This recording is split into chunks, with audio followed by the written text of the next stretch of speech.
hopefully, hopefully, this is going to work. I am not seeing, I am not seeing it. Are you guys seeing it? Let me know if you can see and hear me.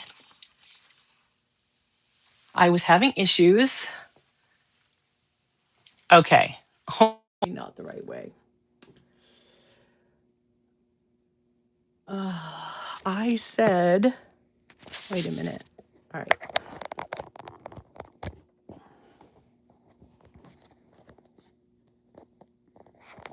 We're streaming the wrong way again. I said horizontal before I did this. This is fun. Isn't this fun? It's always something. Well, okay.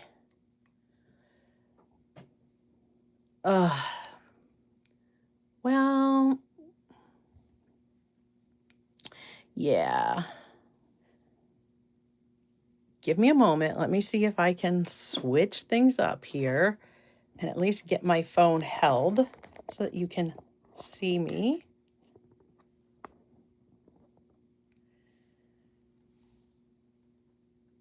And I can hear myself coming back in my ears, which is very weird. Okay, let's see. Oh, no.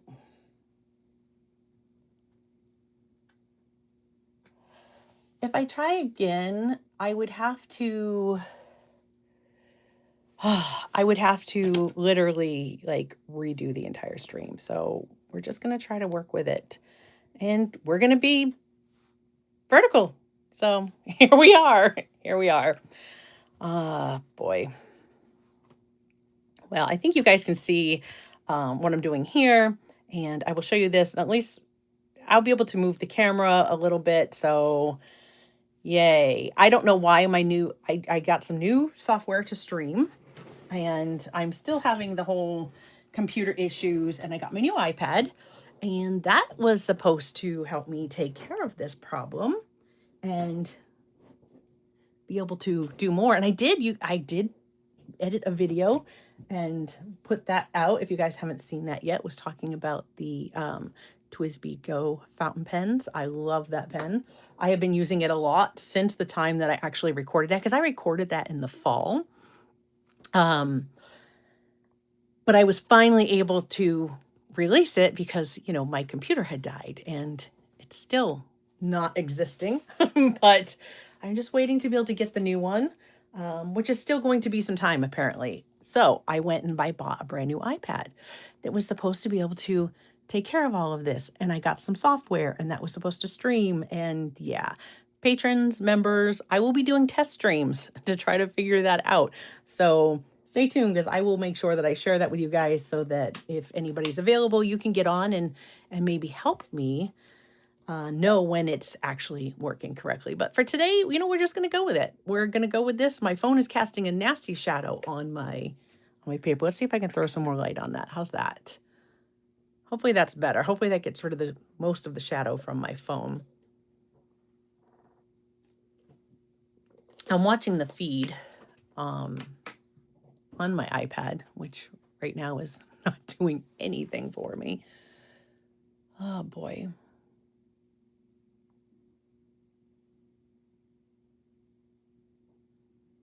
Okay, yeah, we are vertical, Karen. Hi, Heather, Virginia, Tara, Rob. Rob, it is so good to see you. We have missed you. Well, I'm sure you guys have missed me. I haven't been here either, but Rob's been busy. All right, today I'm going to be using my new M-gram gouache. Let me see if I can do this without making anybody sick by moving my phone here. And I think I'm just going to put a little bit in this palette because I wasn't sure which palette I wanted to use. I just have, this one is one from Meeden.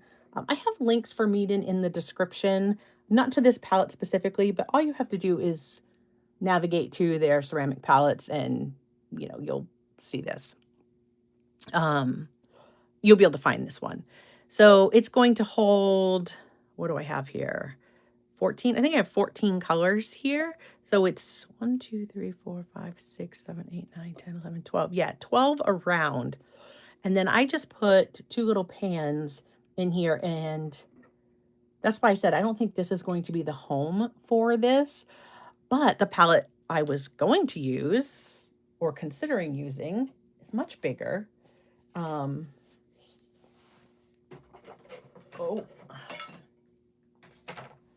because that was, I'm gonna have to move my phone to show this to you, right? This guy, much bigger. It definitely would hold all the colors I have with room to grow. So I'm considering that, but it is very big and clunky. I think I could possibly do one small palette to take plein air, because this wash will dry down nicely. This here is the cobalt blue, which Karen had that color. I didn't have the color in the ones that I picked, but I was really interested in it. So before I went ahead and bought it, Karen gave me a little pan of that to try. So I'm going to swatch that with my colors. And then, of course, I just made a little pan here for my white. And this, I got this at Fiddleheads, which is a local art store in Belfast, Maine. I try every time I go to Belfast, I try to go into Fiddleheads and get something, because I want to support the little, the local stores that are selling professional art supplies, because they're so few and far between. And yeah. My colors, the colors that I chose, the titanium white, of course. And this, I actually found that when I got this at Fiddleheads, it was less expensive than what I would have paid for it at Blick. So I was like, I have to get it, right? I can't afford not to get it. And it was a huge tube. This is a, it says 2 ounces. I can't even read. I need my glasses on. Some things have not changed. So 59 ml tube of gouache here. I'll have that for a while. So I'm just going to put a little bit of this. Oh, I've got a little bit of separation in there. It's been setting for a while. I did get a small tube of the white. Of course, it's not right here. It's all right. We're just gonna mix this in. Let me grab.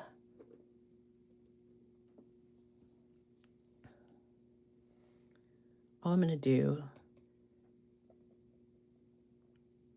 you see, there's just a little bit. Actually, squeezing it helped some. That helped a little. Just mix that up a bit.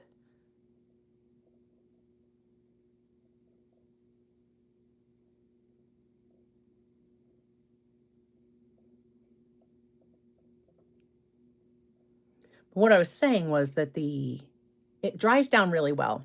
So I think I won't have any problem making a smaller palette with like half pans to put, see, that's really, I don't know how that's going to be. That's really quite liquid. It's going to take a while for that to dry. I don't even know if that's going to be as opaque as it should be. If you're familiar with M. Graham gouache, you'll have to let me know when I swatch it.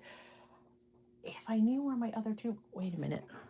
I don't think this is it, but I'm going to check. Oh. Nope, that's Winsor Newton. All right, well, it's all M. Graham. Yes, Rob, it's all M. Graham. So this is all M. Graham gouache. These are the colors that I chose for my palette. I think that this should dry down well if I put it into, like a small palette to take with me plein air. How will I like it rewetting? I don't know. I guess I'll get to test that out with the cobalt blue today, because this has already been dried for a while. So I'm just going to start off with putting a little bit, and I'll let you know what the colors are, and then we'll swatch them, and then I'm going to create some artwork with them. At least that is my hope. So this is Pyro Red. And the Pyro Red is PR 254 and PR 209. Move these tubes out of the way.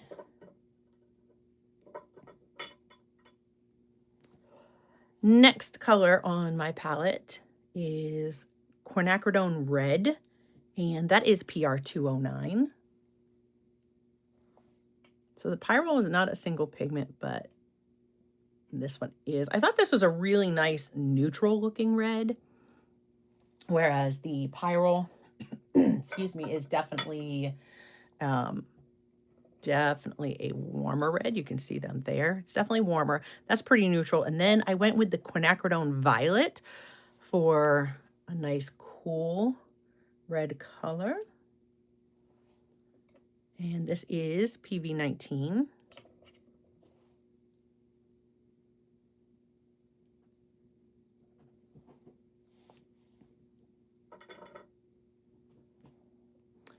Next up, I have Ultramarine Blue, which is, of course, PB29. So far, the only one that had any separation was that white. Knock on wood.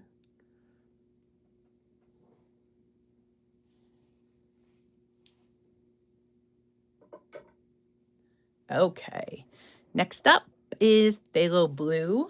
This Phthalo Blue is PB15:3. And of course, I have the, this one had some. I didn't look in the thing first, but we're just gonna, oh no. Nope, nope, nope, nope. That's a lot of binder coming out. So if this happens, I'm just gonna grab a brand new pipette. I have about 1 million of these things. Hi, Berlina. I am gonna suck this right back up. I'm gonna put that right back in my tube of paint. If I would have gone slower, that would have been better.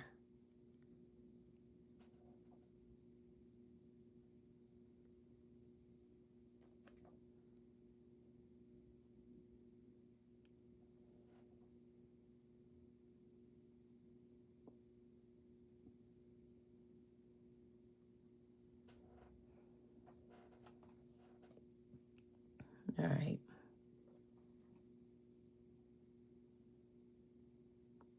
What I'm doing is making a mess. I get this like all over me.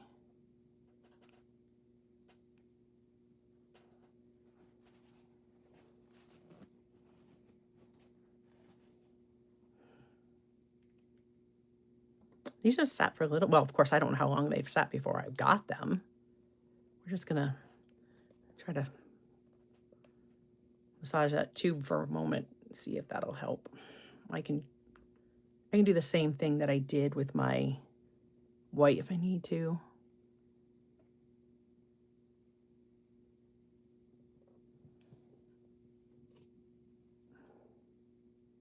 These are just like, they'd be like if you were like gonna clean up the edges of your nails. It has just a little piece of cotton on here, so I don't want to stick that in the tube. So I'm just gonna use the wooden end because that'll just go right down in there. And I'm just gonna mix that up. See if we can't get that back together.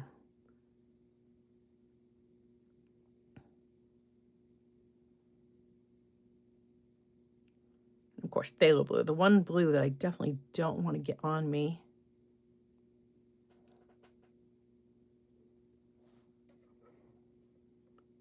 Very staining.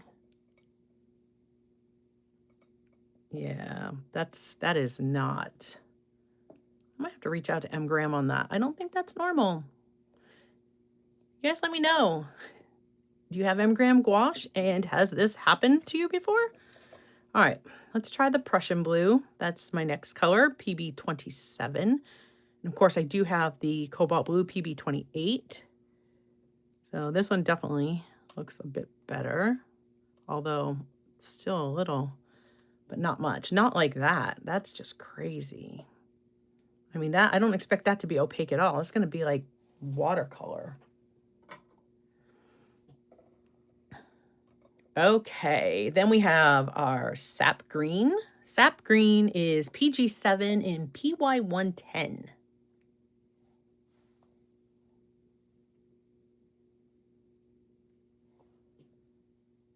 Let's see how this does. And I like to put it at the, you see I'm only putting it at the bottom like that. One, because I don't think this is the palette it will live in forever. And two, if I put it like that and then it dries, I can pull out what I need to mix or dilute it here within the pan. And then I can just use my center space for actually mixing. All right, so my next color is Azo Yellow. And Azo Yellow is PY 151. I'm so bummed. I had the stream all set up. The camera was like mounted up above. So you had a good top-down view like we used to have when I had my computer working. I was like, oh, it's perfect. Okay. I was going to go at 3 and then I was like, well, I couldn't find a cable to get my iPad plugged in. So then I had to go hunting for that because I didn't want to run out of power while we were streaming. So I got it all squared away, hit live, and nothing. I was like, nothing was coming up. All right, this is New Gamboge. Nice warm yellow. And this one is again, not a single pigment. I tried to stick with a lot of single pigment colors, but this one is a PY 151 and a PO 62. If I was going to mix my colors, you know, it's important to me when I have single pigments because I know what I'm mixing together. Which again is why I think it's important that you know your pigments. Next color we have is Yellow Ochre. And the Yellow Ochre is a PY 43, not 42. So the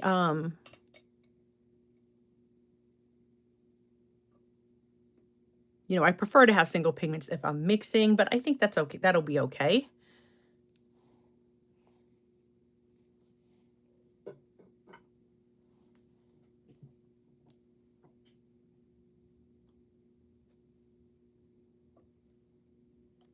Next up, we have Burnt Sienna.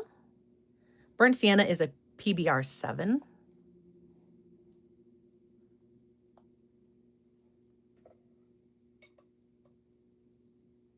That one also.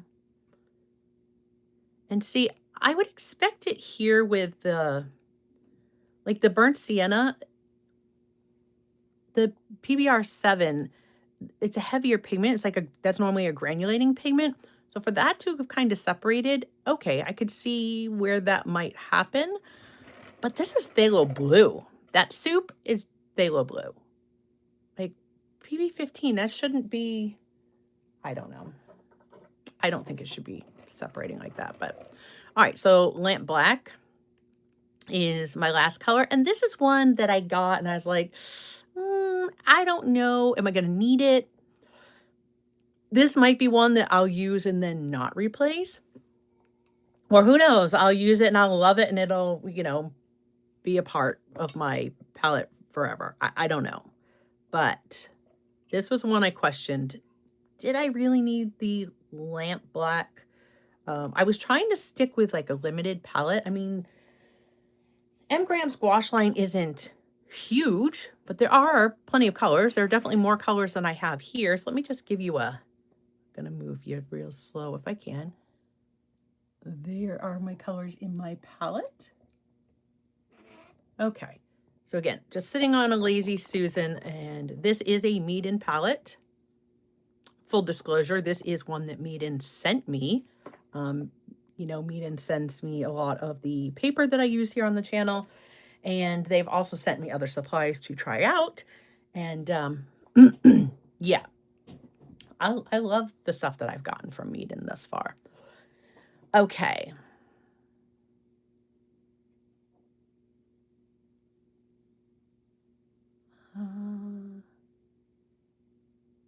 Oh, isn't that clever?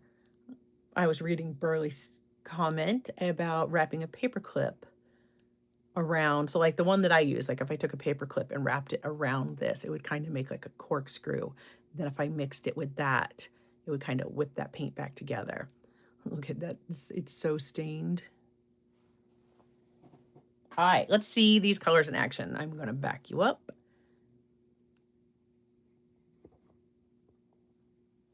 Move that palette out of the way a little bit. Okay. And I had a brush. I had a brush here. I have to fix my chair. Everything got crazy. Let one thing go wrong, like the stream not actually going out to YouTube. I still don't know what the heck was up with that. All right, you know what? I'm just gonna grab, because I have him right here. This is one of my Meeden. This is from the original set of watercolor brushes that Meeden sent me. How are they gonna be with gouache?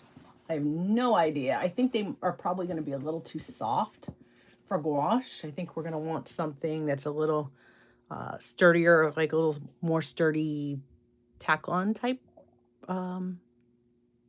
brush, but we'll see. Right now we're just swatching. It'll be fine.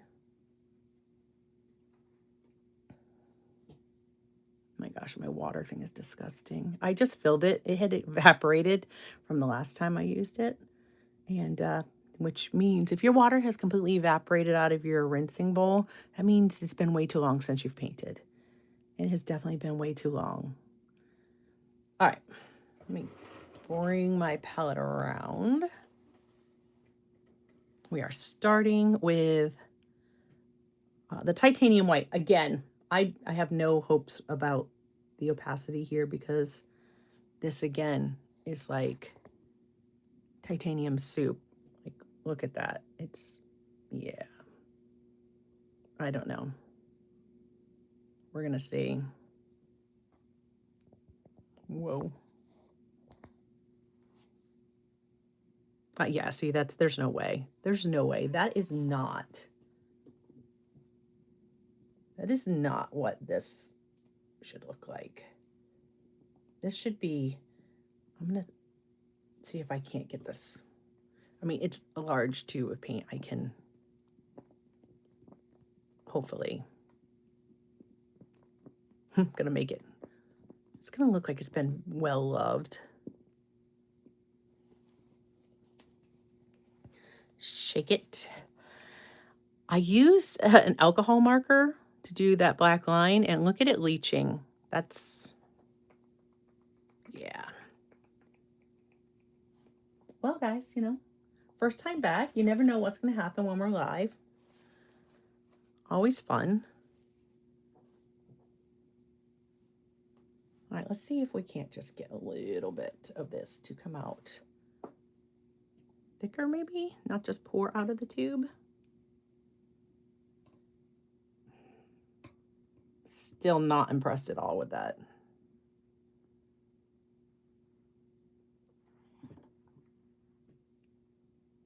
But it is definitely thicker than it was.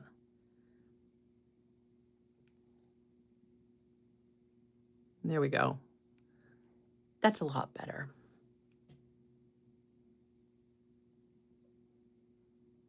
I have my Meeden dual brush bowl here with my paint pucks in it. That's what I'm using to clean my brushes in between, because your gouache is definitely thicker. Well, at least it's supposed to be thicker than your watercolors. All right, next up we have Pyro Red.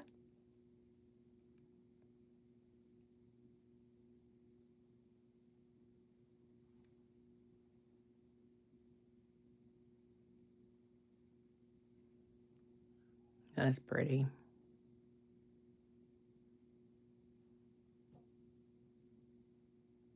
And this definitely makes your water a mess.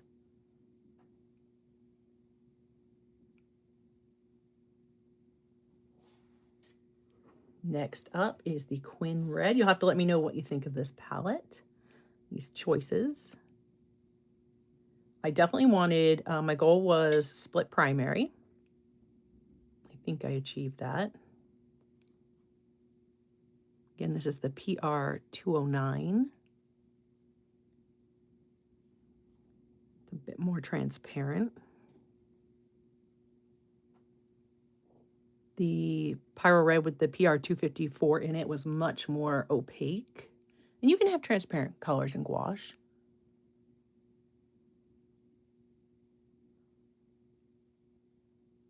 Yeah, that white definitely looked much better the second time around. We'll see once it dries how much that line comes back through, if at all. Next up, we have Quin Violet PV19. And I think I'm looking behind me to see if I have I've rearranged stuff in the studio. It's still not done. It's telling you the computer issue has just really been a major stressor over here. That, and I'm like really frustrated with my space, my studio space, because there's too much stuff, not enough space, which just means we need to get working and create a whole lot more art this year.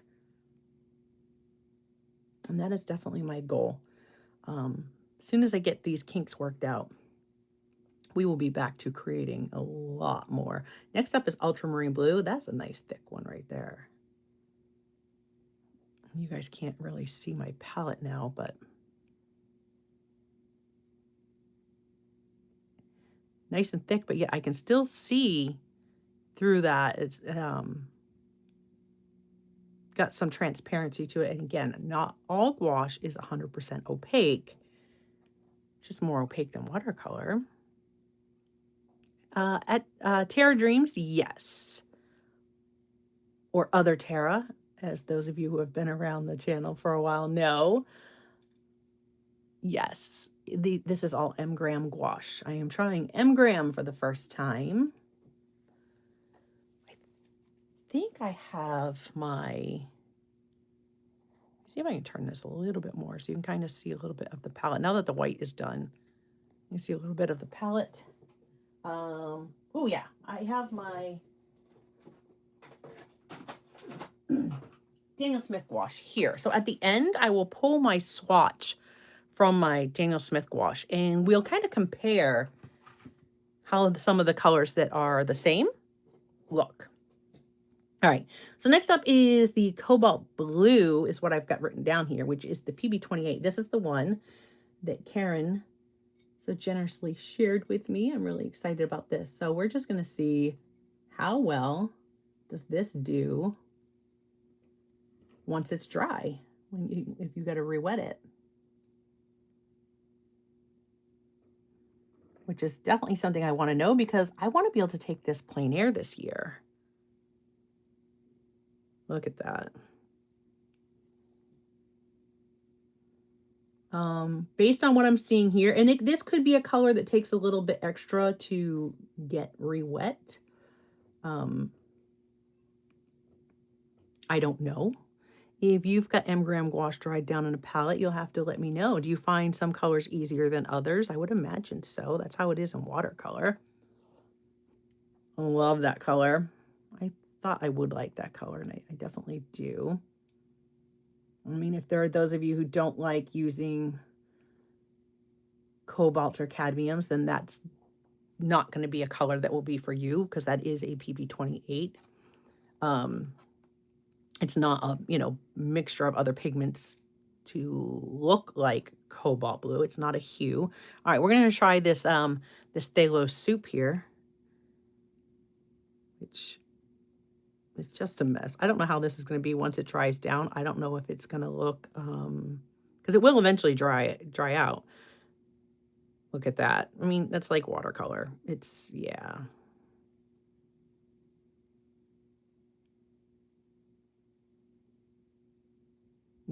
That's all binder. I'm gonna have to reach out to M-gram and just kind of have a conversation with them about that one, because that one is, I don't know. I'll mix it up in the tube too. I'll still try to put that all back in later on. Phthalo blue isn't a color I use a ton.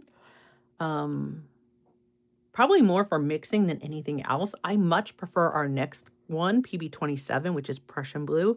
And I know that Prussian blue, it is, you'll see a lot of times you'll see that it says it's light fast, but you need to be aware that Prussian blue, like when exposed to light, it can fade. And when you put it in the dark, it will kind of recharges itself. But look at that blue. I don't know. I just so much prefer that one over phthalo blue. I think phthalo blue is like so in your face. It's like a bully. I don't know. It's so bold. It takes over so easily. Yeah, it's just not one of my favorites. Just like phthalo green. I am not a huge fan of phthalo green. I would much prefer to have a PG-18, like a Viridian versus a phthalo green. It's just me. But next up, we have sap green, which does have that phthalo green in it, PG7, and PY110.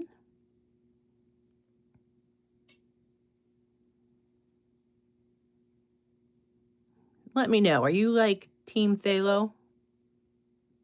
Or do you prefer... Oh, look at that. See, I can see that PY110 like escaping right there.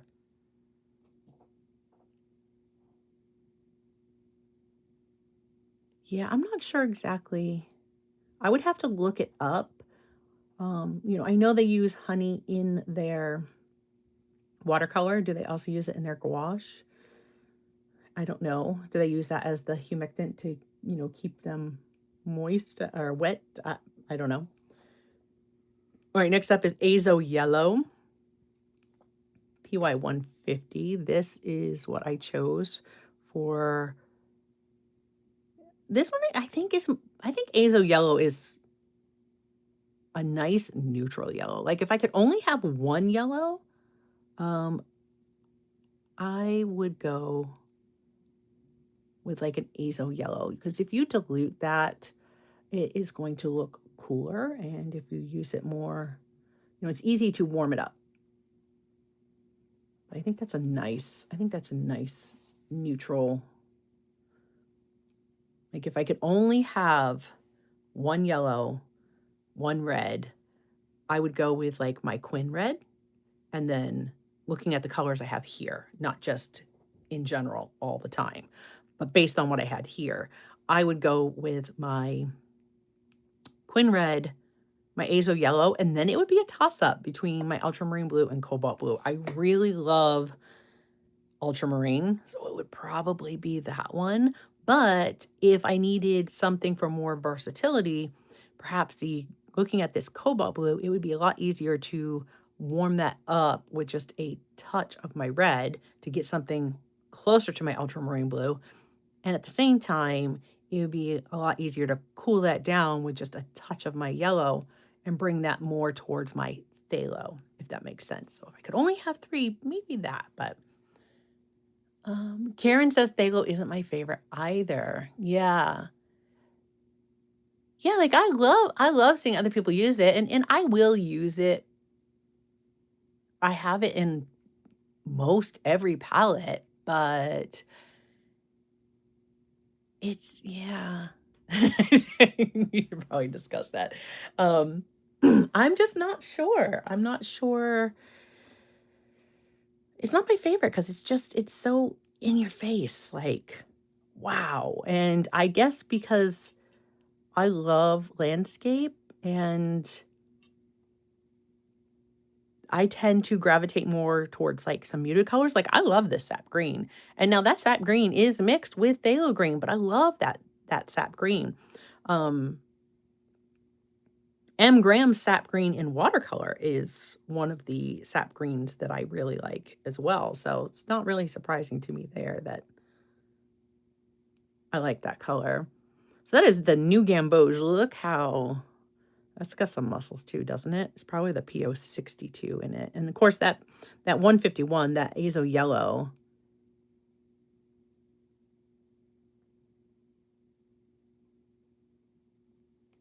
I love to see those take off in like watercolor washes. All right. So next we have Yellow Ochre, and this is a PY43. And Yellow Ochre, you will get PY42 or PY43. The difference is one is natural and one is synthetic. And now you're going to say, which one is natural and which one is synthetic? I know the answer to that, but my current brain can't tell you. I do know the answer to that. And I'm just sitting here going, whichever one you pick is going to be wrong right now because that is how this day has been. So I'm not going to answer that.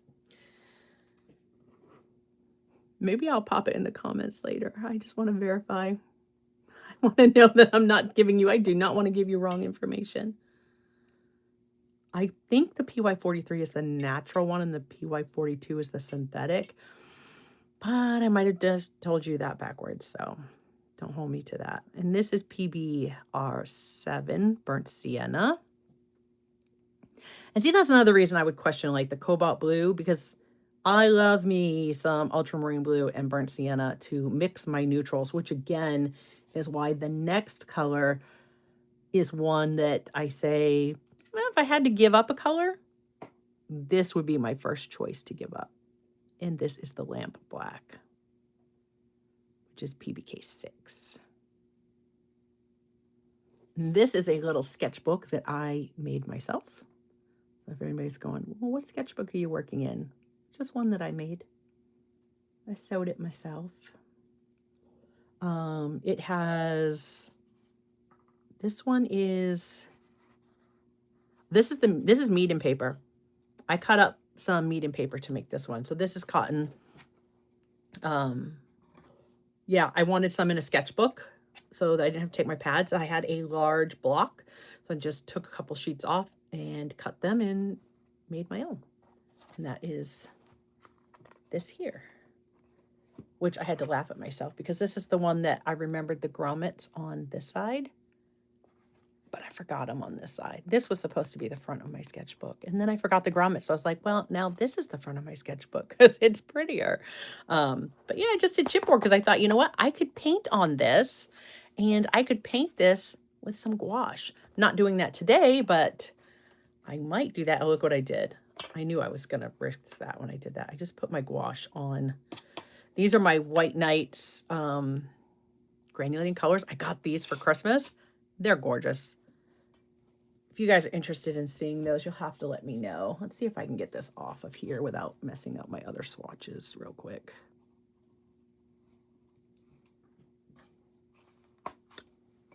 Probably not. I was like, don't close it. It's still wet. Closed it anyway.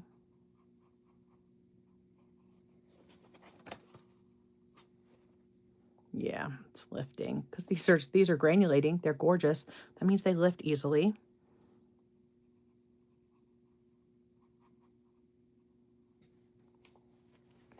You know what? It's fine.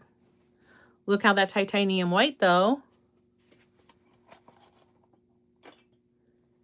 covers. It transferred. Oh boy. I'm telling you, it's always something. You don't want to miss a Thursday around here. I don't want to miss anymore.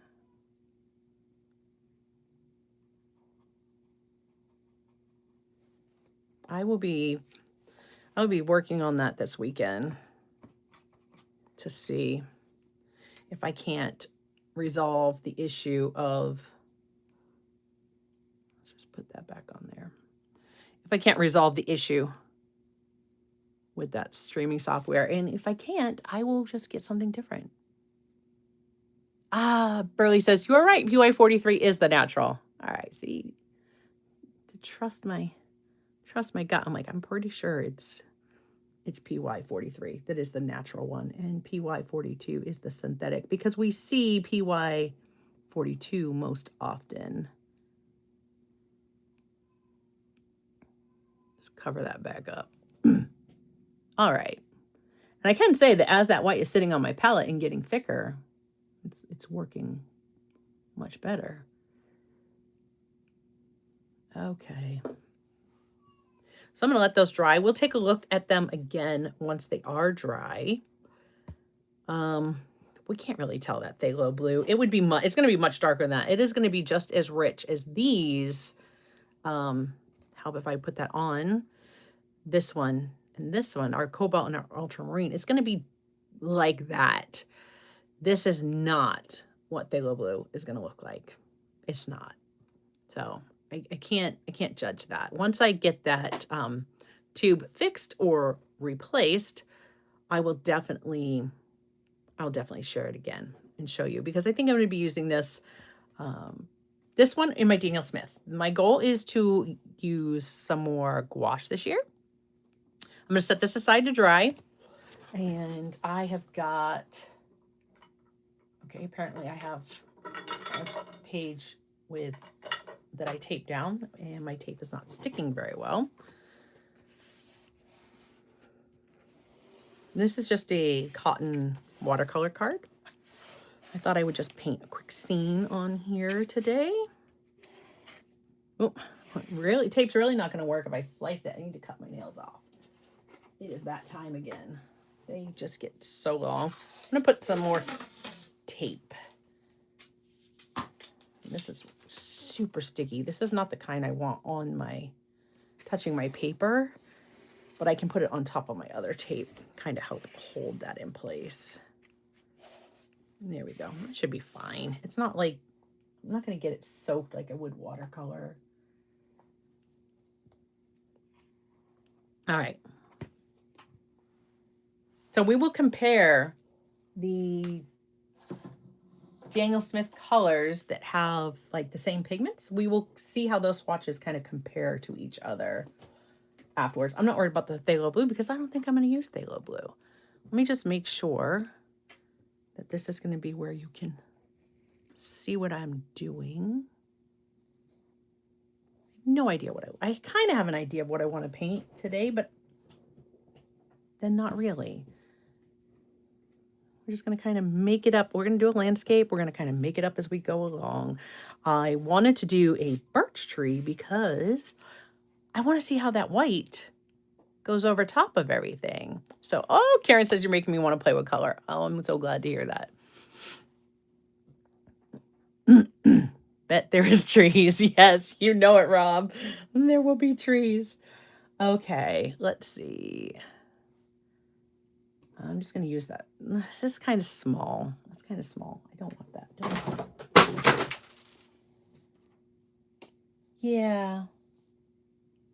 It was just my Daniel Smith gouache. If you heard the crash, I turned my chair and I knocked it off. The little, gosh, easel that I have beside me on my other side.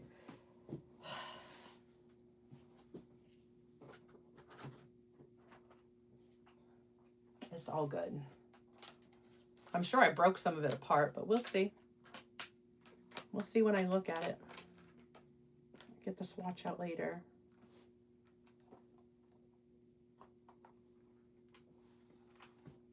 I think it's in a safer location now. You guys have a terrible, terrible phone. Let me see if I can switch this up. My phone is really casting a shadow, and while I don't mind that, I mind it. I didn't mind while we were swatching. I really don't want.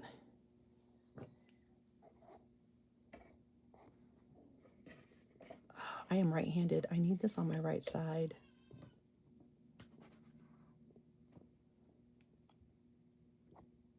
Just bear with me. My very messy desk. Let's see, if I go,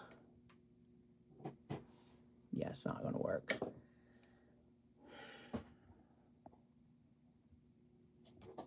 It is not going to work.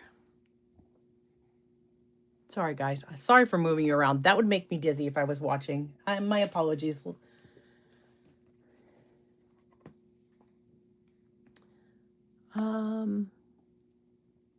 Let me try something. Hopefully you guys don't have A devices and they're going to start talking to you. Alexa, turn off the studio lights. Okay. Can you still see just, I think you guys can see all right. I will turn on another light to the front.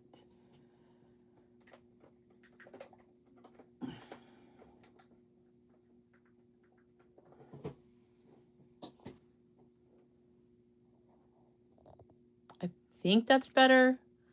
I think you're not seeing the shadow from my phone now. I can paint this way. I have enough light to paint. Yeah, we're just going with it. All right. You can see my water. My water is disgusting. It is so gross. So gross. Hi, Shanna. Okay.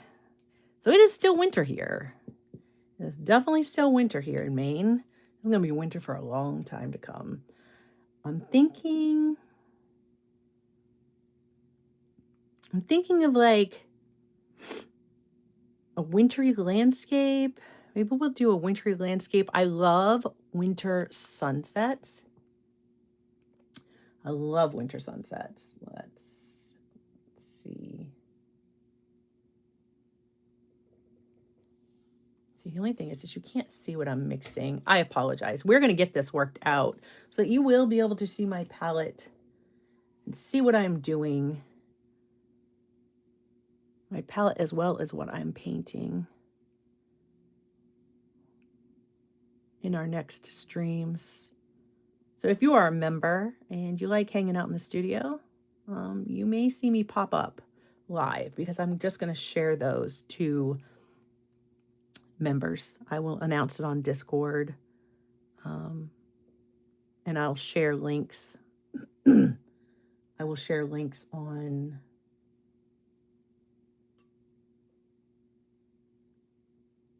YouTube as well as Patreon.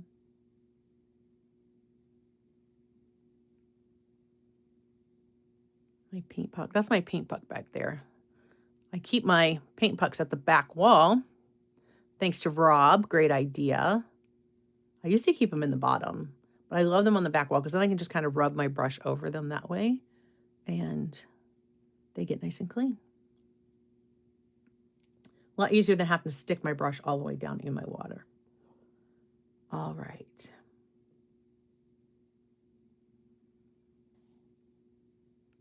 Yeah, I have no idea. We're just gonna start throwing some paint on the paper, see what happens.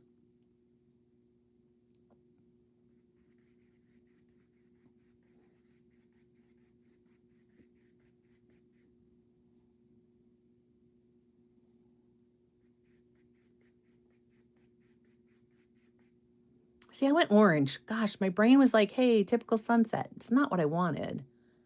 Because that's not a winter sunset. It's gouache, right? We'll just let it dry and we'll go over it. Yeah, that's what we're going to do.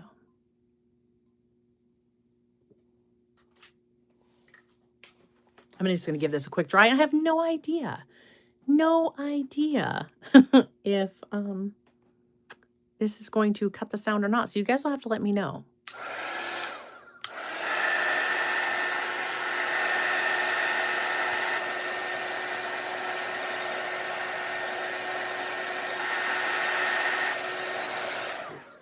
Okay, I think that's good enough. I don't want that color. I want pink, purple. That's a winter sunset, right? We have,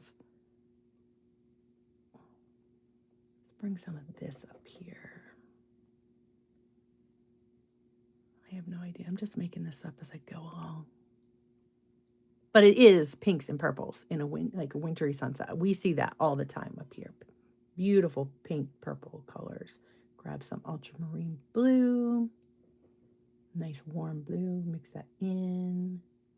So who's excited to see some pastels this year? We're going to do some pastels. I can't wait. I have turned off the studio tier. I think I still have to turn it off on YouTube. The member tier for studio because I'm revamping that tier. So new things to come. And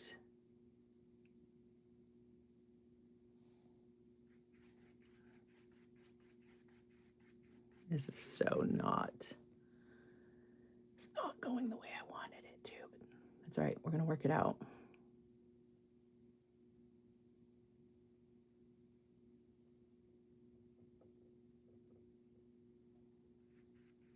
There we go. That's feeling a little better. Let's bring some of this down here.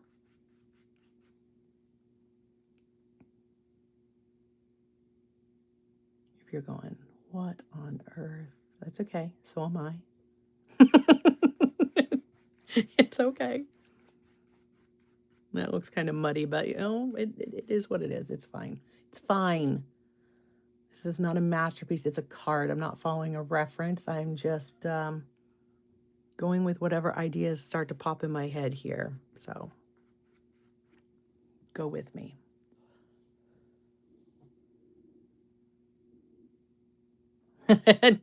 Heather says, oil pastels, yes. Chalk ones, no, we can have them. I have both. So if you like pastels, I do have both. Let me know. If you're watching on the replay, drop me a comment. Are you like team soft pastel, or are you like, no, I want the oil pastels all the way? Some more ultramarine blue. There we go, right? It's really... And again, I've said this so many times in the past, like, it's a background. Let's not fuss too much with our background, because we're just going to paint everything on top of this, and a lot of this is going to just disappear.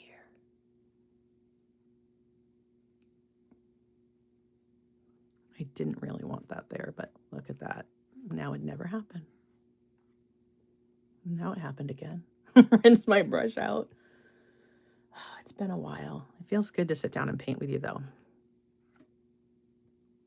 Okay. I'm just going to mess up this white now. Yep.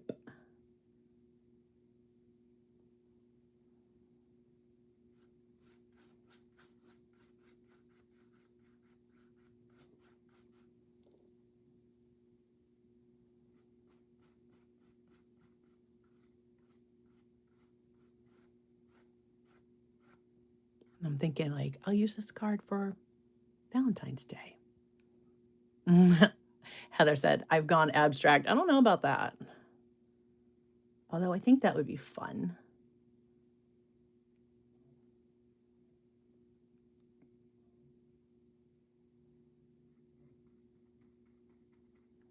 Just want to fill this in a little bit.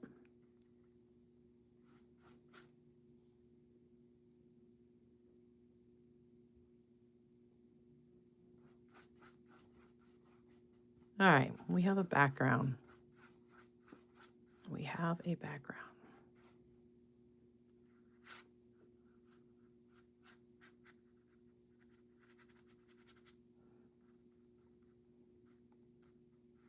I don't feel like I'm going to have a really tight, clean edge along there that I wanted. So I'm going to play with that a little bit.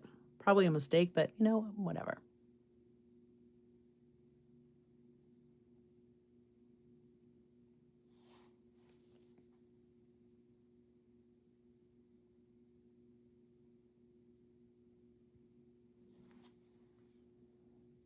I absolutely fell in love with soft pastels last year, and I cannot wait to work with them some more. This is buckled and it's lifting.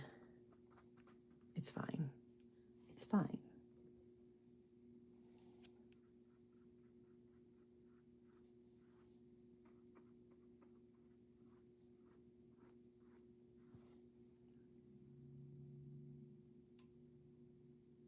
I'm just ensuring that my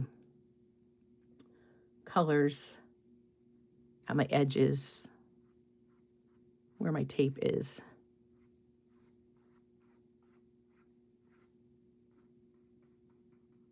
right? It's going to go right to the edge of my tape.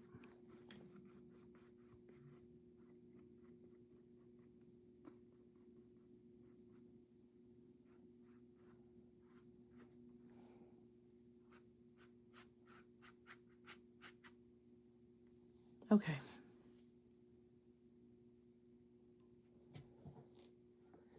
All right, I said winter landscape, right? So let's rotate this. Let's get over to the greens. I've got just such a mess. You guys can't see my palette, but I've got such a mess in the middle of my palette now. Yeah, that's okay. How about, whoops.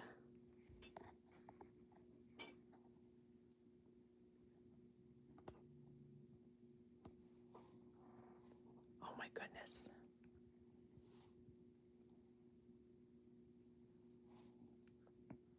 How about that? You'll be able to see that a little better, and my palette's kind of in the background. Okay, I am just grabbing a round brush.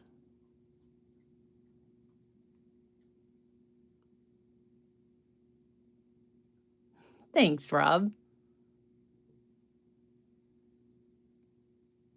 All right, grabbing some of this sap green. And I kind of have a clean-ish spot here on my palette. If I need to, I'll just grab a plate or something. I think I don't have everything. Oh, I have, yeah, they're all in a drawer. I can get a plate. Wow. If I need one. All right, I need to neutralize that a little bit. So let's grab a touch of our, what was this? This was our Quin Violet. There we go.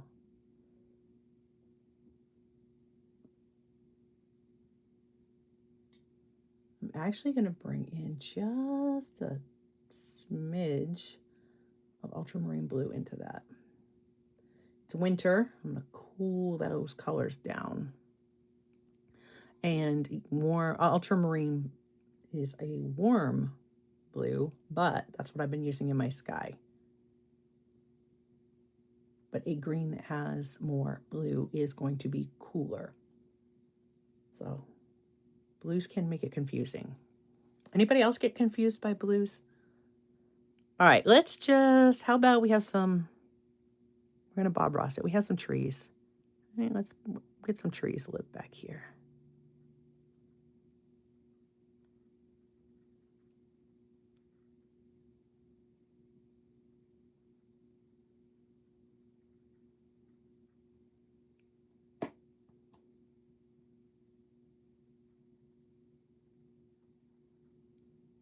And this is not as thick as I would want my gouache to be.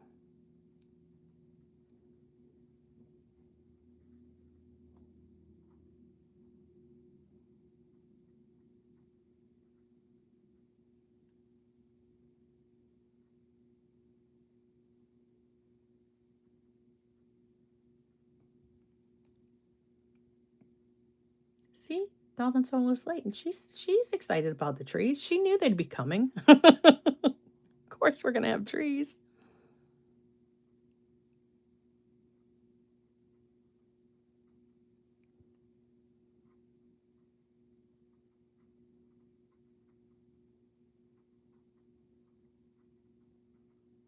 They might not look like much right now, but just stick with me.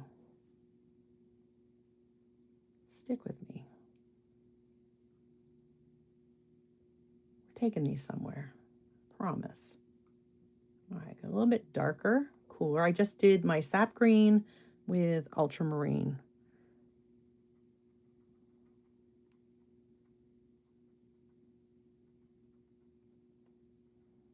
Basically tapping in like some tree shapes because, you know, I did say it's winter, right? So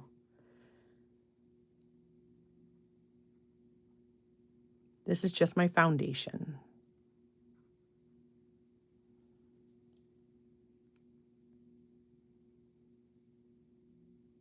I'm just trying to decide. I think I'm trying to decide if I want to connect them.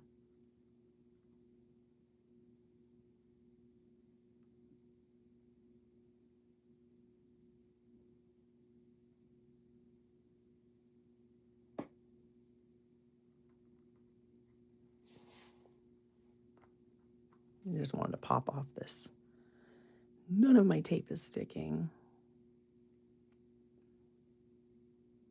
I think I want to darken this up. I'm gonna, that black I said we probably not really going to use much. I'm bringing some of it in.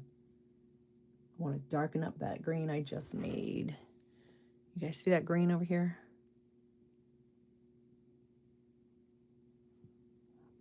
Bring in.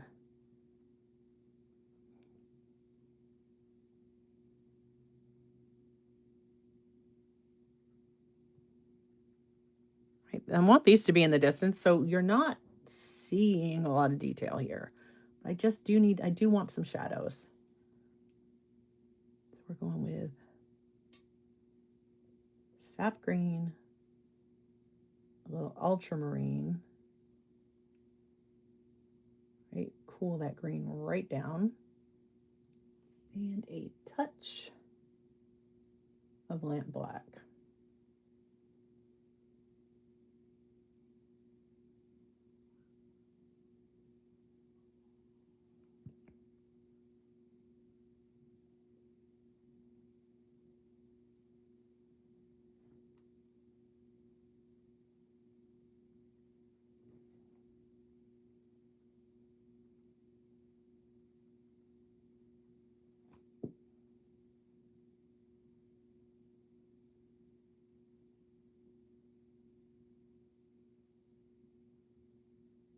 And kind of a big brush for this, but it's fine.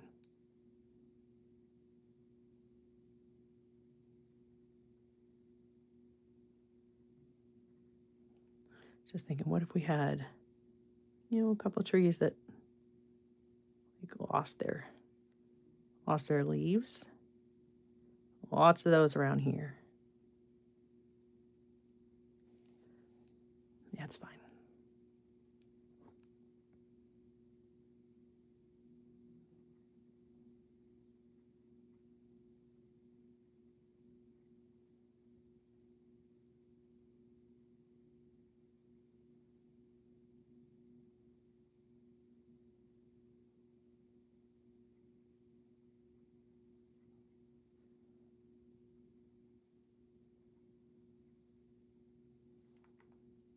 Normally I would just kind of like blend that out, but this is snow. I don't want to blend that out. I'm going to leave it. We're going to come back once that's dry and we'll blend that out. I'm going to go ahead and dry that. Did you guys hear it last time? I didn't see.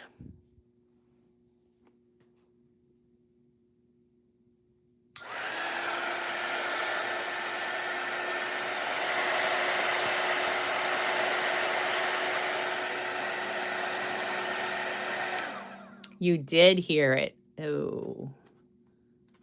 Okay, fun. Yeah, sorry.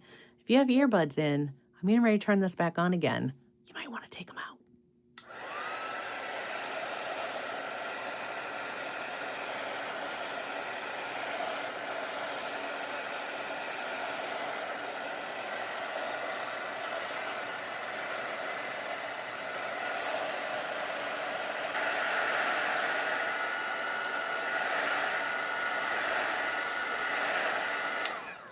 All right, we'll call it good enough.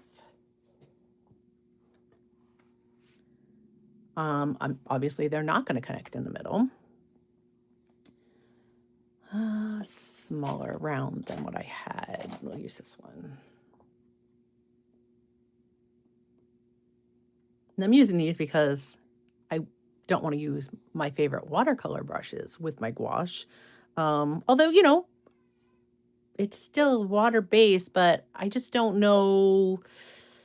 I don't know. I'm very particular when it comes to my watercolor brushes. So, yeah.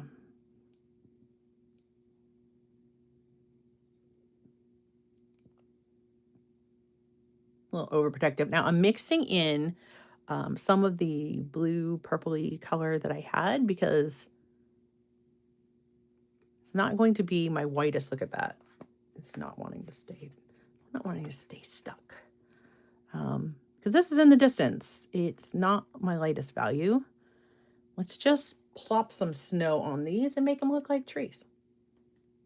At least that's our plan.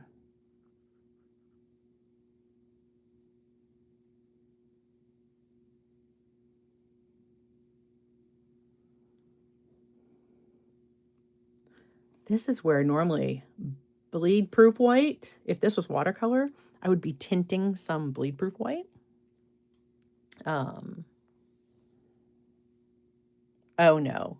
Specific paintbrushes? Yeah, nope. I have a set of brushes that I have designated for when I'm going to be working with my soft pastels. If you guys are going, what? Brushes with, huh? I'll share that with you guys. How I use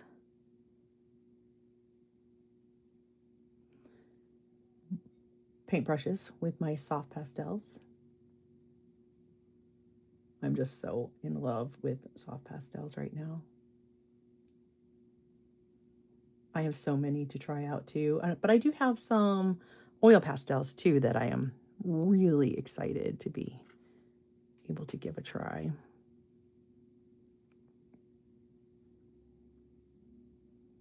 My goal here is not to cover up every bit of what I've already painted. Right? I want to see some of that green come through. Otherwise, what was the point of putting it down there?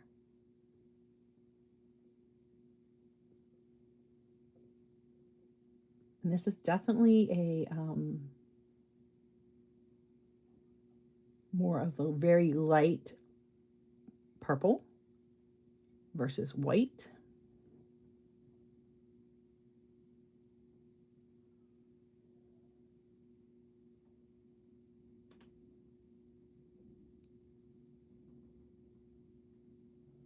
Don't overthink it.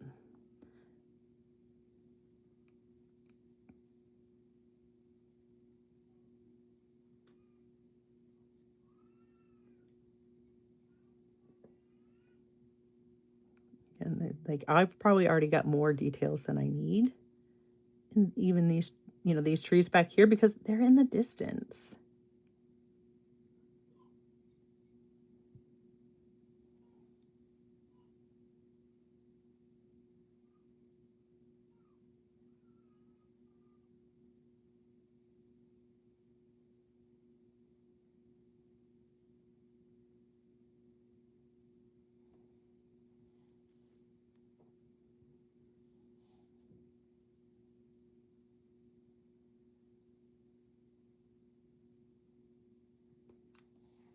Caresses it. Dolphin Souls is we're supposed to have different brushes.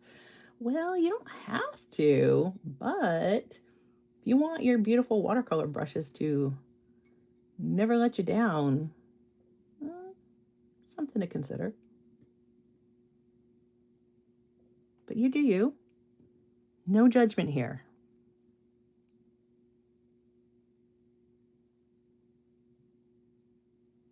This is really wet and it's making it pull through some of, like it's activating that some of that green. It's going to draw it up into it.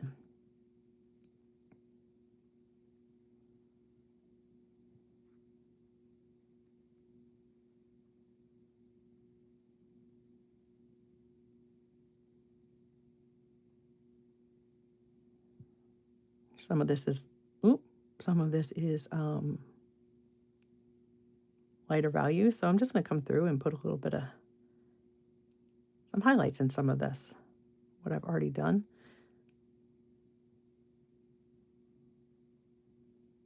Just adding more values is just going to add more depth.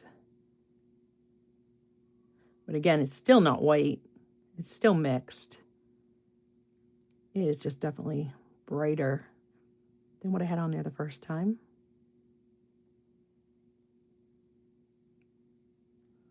And let's go ahead and put some, maybe it just snowed. Put some snow on those other trees too. There we go. Okay.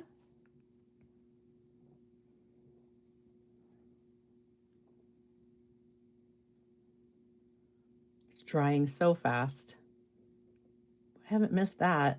The rate at which my palette dries, it doesn't matter if it is winter or summer. It dries really quick. But winter in Maine with like, it's not even zero humidity. I think we have like negative humidity. It's so dry. Oh my gosh, it is so dry. We've been playing the Zap It game here at the house. Anyone? Every time you get up and you walk across the room, no matter what you touch, it zaps. You get zapped with like the static. So you get up, go and touch each other, shock each other. Oh, yeah. Hey, it is winter in Maine. You have to have something fun to do, pass the time. Funny story though. Well, not so funny. Lou walks through the house the other day.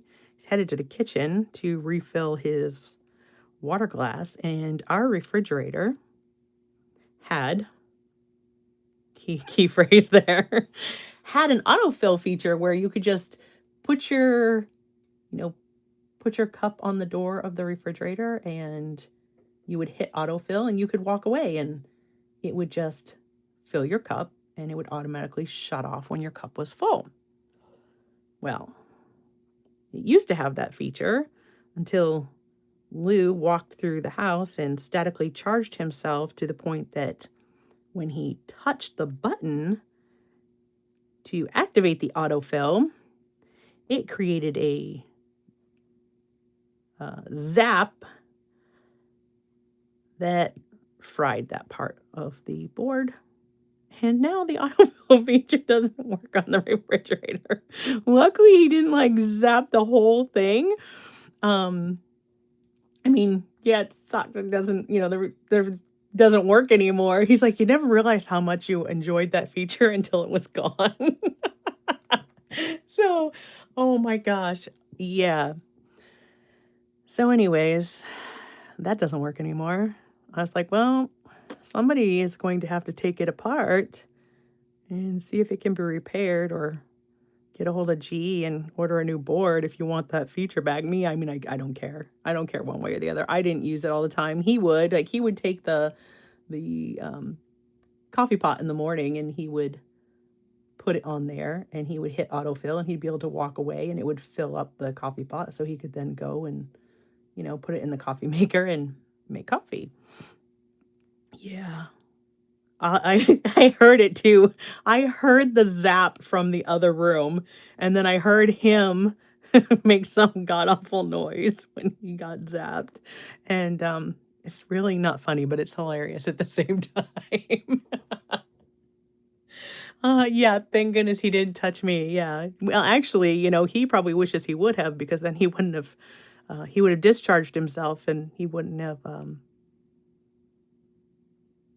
ruined the electrical component on the refrigerator. But yeah, that's fun.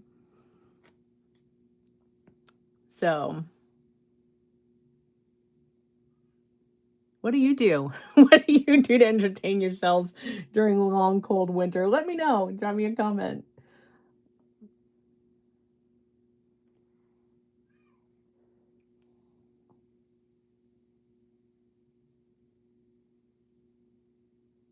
Just coming in with some more white to, just like the other side, put on some lighter values here.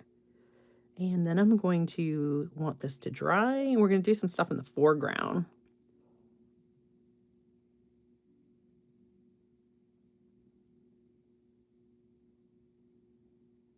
And I think during sunset, we definitely get a lot of those like pink, purple colors reflecting in the snow too. So I think this is a good representation of what we would actually see. Yeah.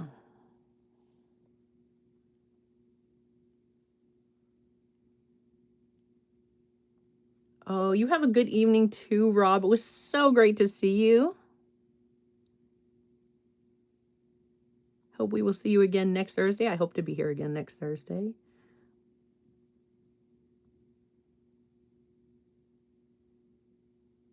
So wanting to get back to a regular schedule.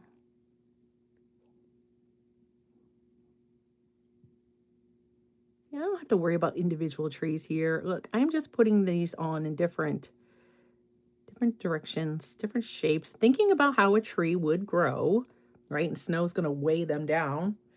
But at the same time, not being fussy about it. These are in the distance. Okay, so that needs to get dry. While that's working, I need to clean a spot on my palette here.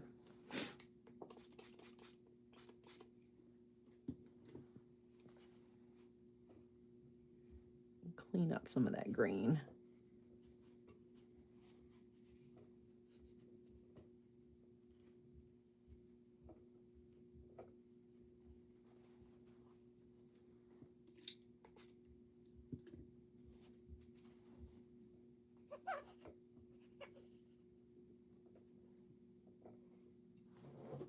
There we go.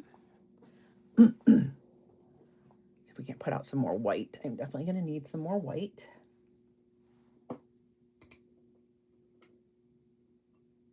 Yeah, I'm starting to get some of the thicker coming out there now. All right. Definitely thicker than what's in here. This is like looking a mess.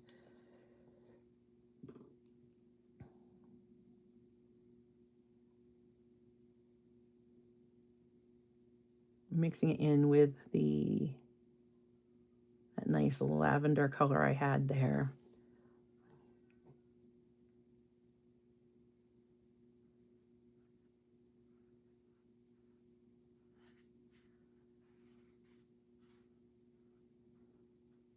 I don't mind if this reactivates what's underneath it and has that leach up in there.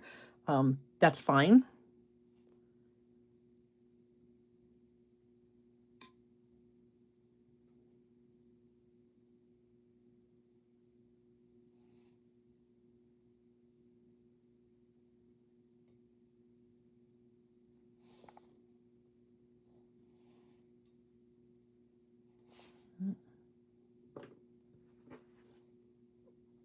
That yellow is traveling. Definitely don't want that in there. My light's coming from behind, so I want this to be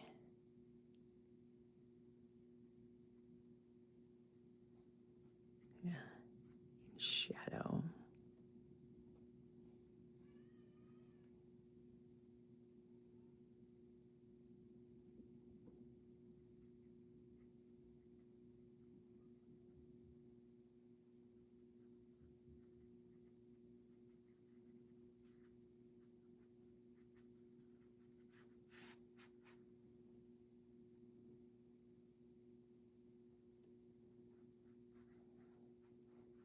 I'm gonna blend that through.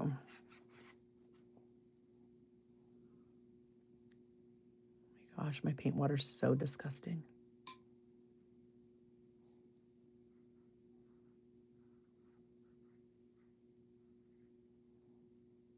Got a lot lighter because it's wet. It will darken up as it dries. Where watercolor gets lighter as it dries, I think gouache tends to get a little darker.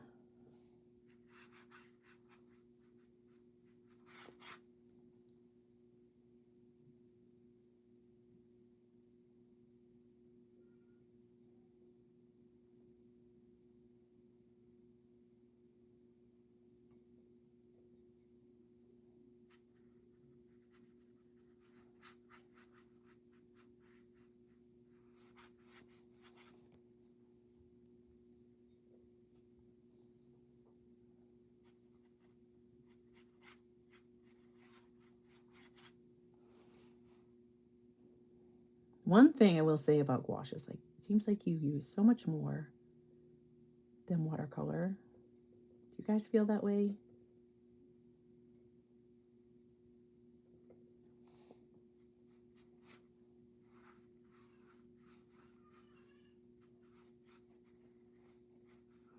You know, kind of seeing the texture of that paper, and it's not necessarily what I want.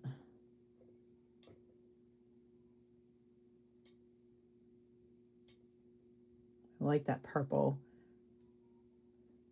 It's kind of like a periwinkle blue.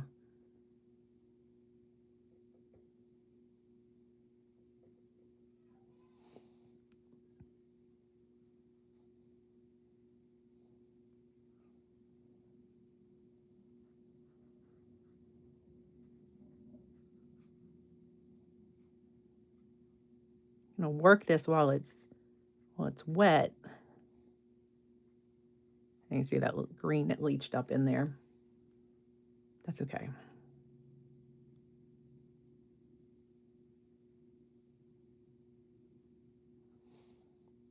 Working it while it's wet so I can kind of blend some of these colors together.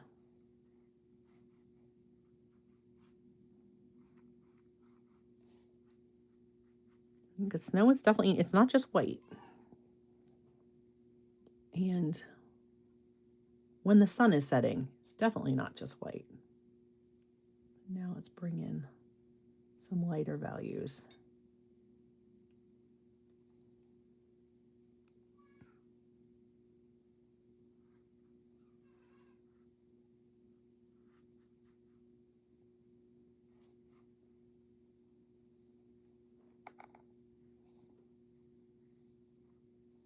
Still don't want this to be my lightest values because remember I said I wanted a birch tree?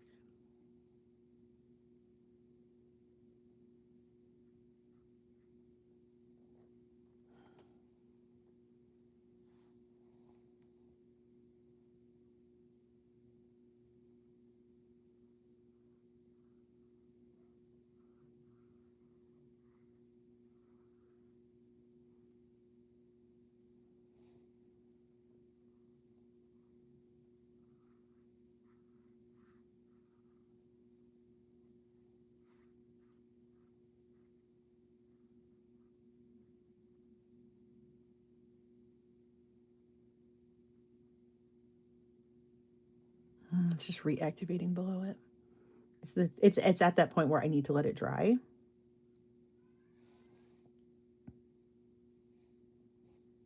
I was hoping I could just kind of keep working.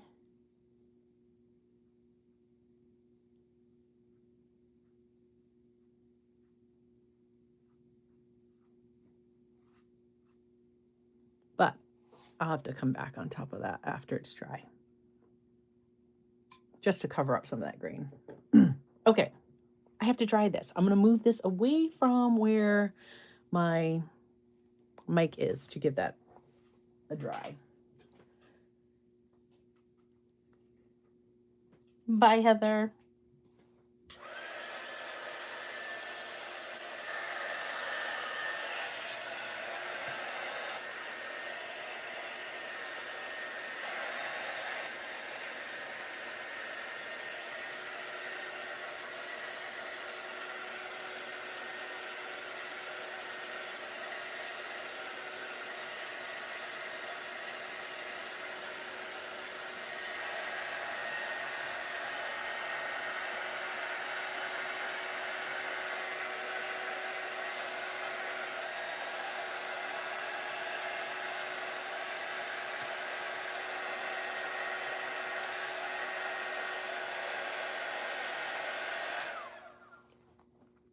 It is not completely 100%, but knowing that that's making noise, we're going to stop right there. All right. One of the things I wanted to do is I envisioned this birch tree. There was a reason why I wanted to tape this off, and I kind of moved it inward on my paper. I'm going to leave the bottom there taped. You know what else I want? I've got my Winka Stella. This is the clear. I don't have this linked in the description below. I can add it. I can add it after, but I absolutely love, especially where, right, this is snow and the sun is setting.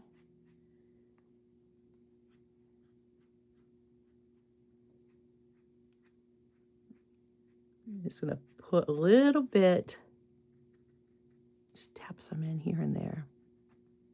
Again, this is a card, so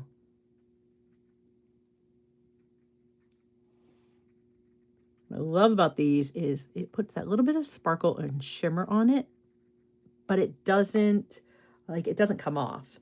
You know, if you touch it, you're not going to have glitter everywhere. It doesn't transfer, it kind of stays where you put it. These are my favorite. If you don't have one of those, I definitely recommend. So I don't know that it's going to pick that up, but there's some sparkly shimmer, and as it dries, it gets sparklier. It's so pretty. All right, I think I want a couple birch trees as my focal point, and I think I'm going to put them on this side because that green is bugging me already, and I want them, I like those trees better.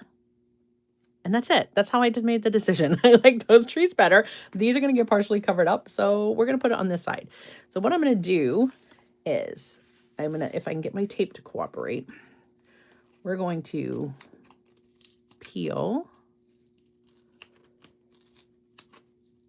I'm just trying to rip through. I know I have multiple layers of tape on here. There we go. So that I can just take this down. Look at that. Because I want some of my branches. I thought it would be cool to make some of my branches kind of grow out of my frame. And, you know, whether you like that or not, if you're painting this, you decide. Keep them in and have a nice frame that cuts off everything, or do what I'm going to do and paint them right outside. Paint outside the lines. It is okay to color outside the lines. All right. Now, I need to put down my birch trees here. So I'm going to get my white. I'm going to go full strength with my white gouache. And we're going to have one. I like birch trees in clusters. So why don't we put one here? I could have taped this off if I wanted to. And then just remove the tape and had a birch tree. But you know what? I think this is fine. As it gets up, I'm going to get really skinny like that. And there's a reason. That will be clear here in a minute. Remember I said I want my branches to grow off my painting. Birch trees are not, like, if they're white birches, they're not white all the way to the top. As they get out, the branches are, the branches are dark. And they don't become white and papery until they get larger.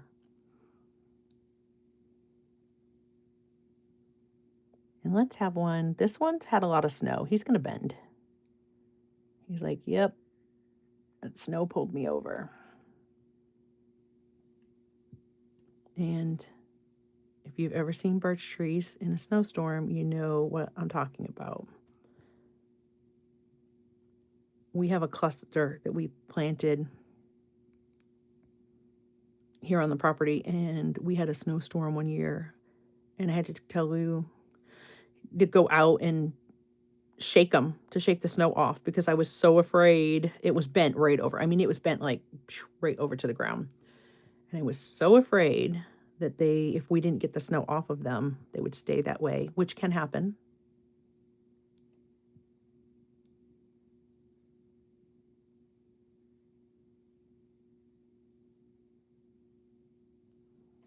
Okay, now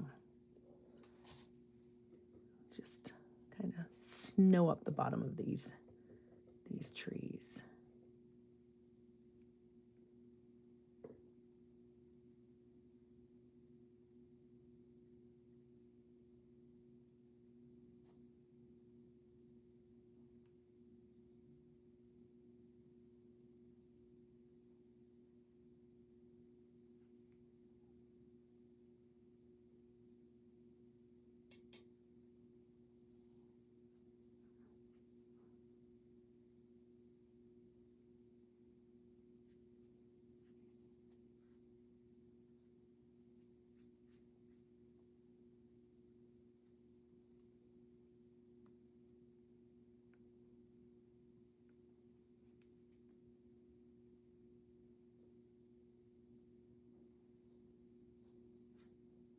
And that is why I left my tape at the bottom, because I still wanted to preserve that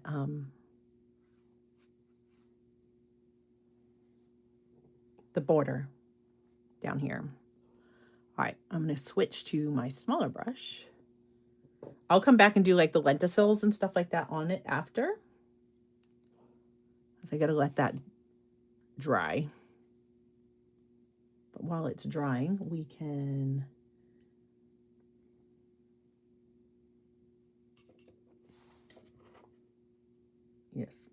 clean up the ultramarine. I'm just going to mix it with what I have here on my palette.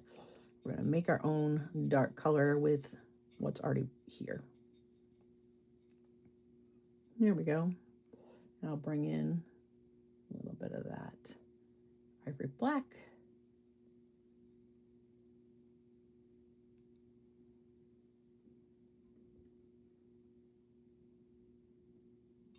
There, and now all my colors are clean. I have a nice color for my branches. All right, let's start with our top.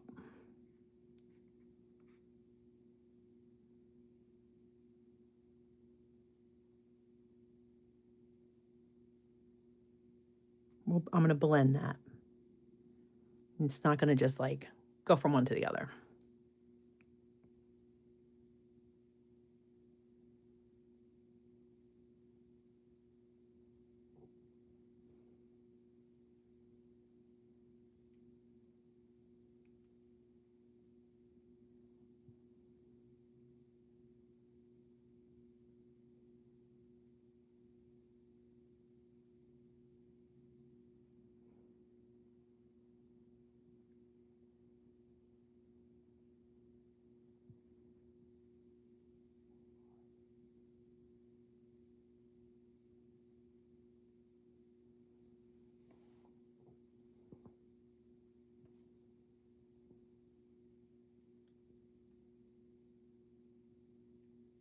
That looks weird to you right now. Just trust the process.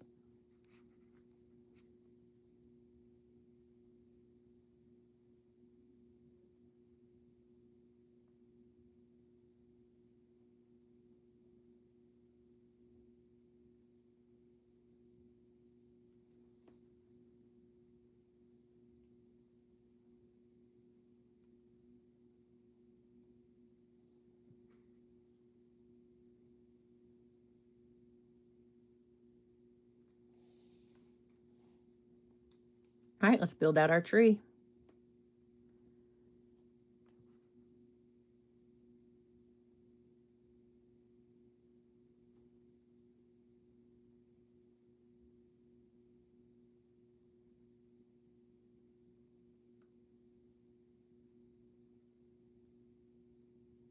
I could do this with a liner if I wanted to. If you're not comfortable doing this with a paintbrush, again, if you saw the last video that I shared with you guys, I could, if this was completely dry, I could use, this is the sepia one.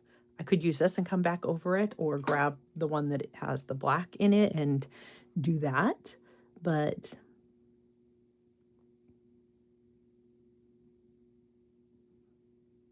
I have no issues with making my branches.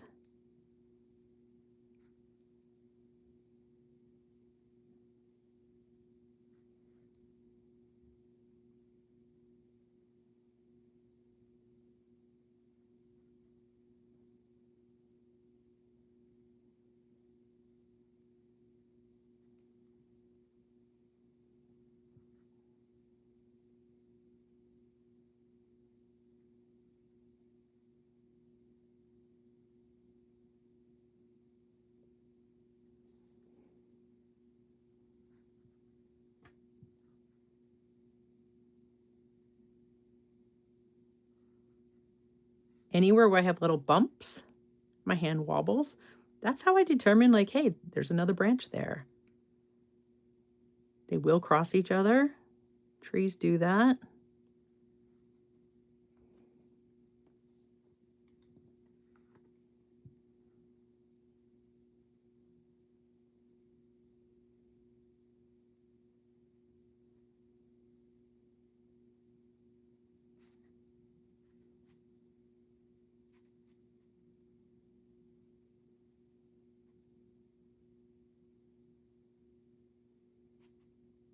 Just made that go behind the other one.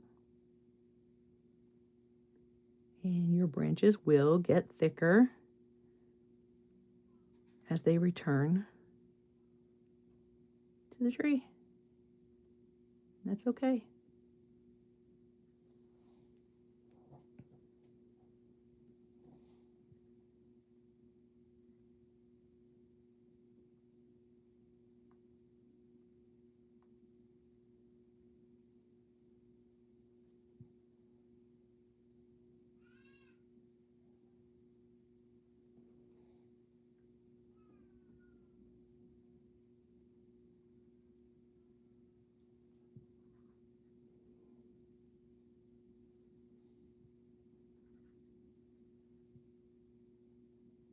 I'm gonna bring this one right here and just think it's like it's coming up. There we go. It's kind of coming towards us a little bit.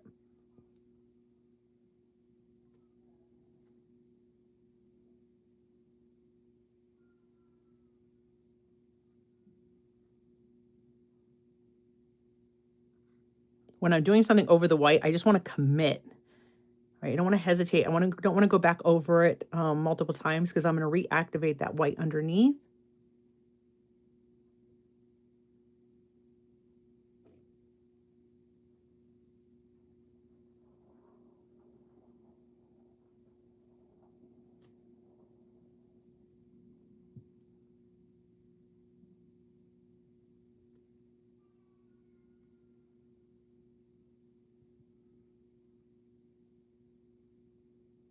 I'm going to take this one right off the card. All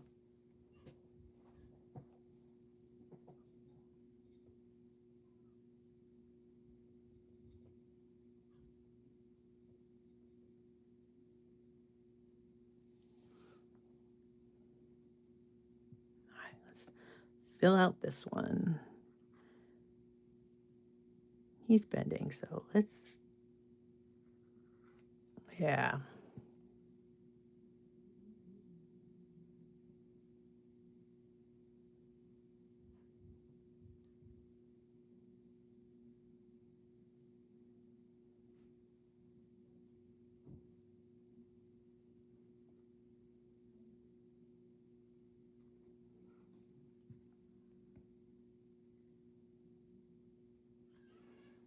Let it be wonky.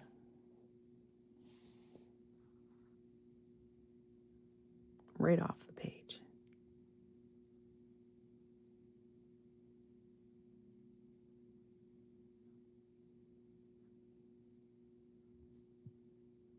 Right, I already established with these that this one's going behind that one. So this is just slightly forward.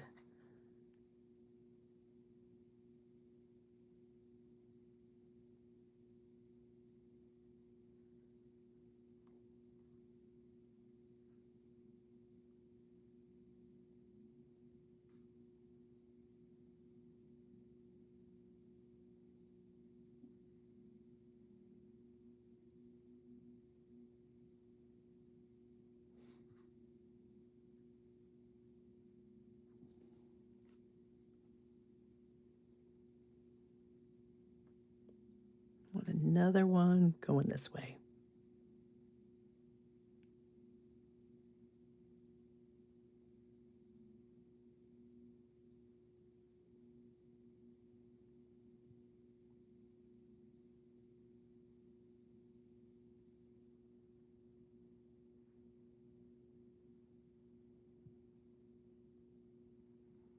Okay.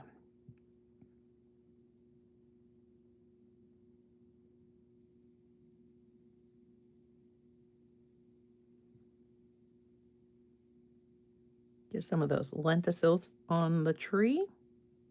Right, it's a birch tree.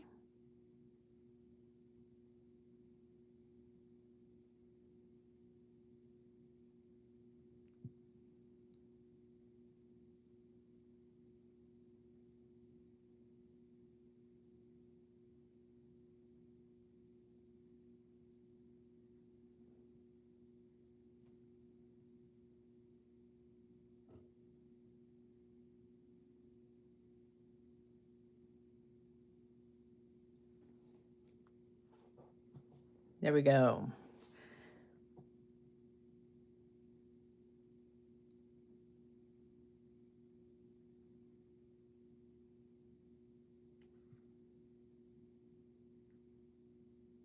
I probably should have put some shadowing in on my tree first, but you know, what is done is done. I got excited, just went for it. That's okay. We can still make that happen. Give our tree some shape here.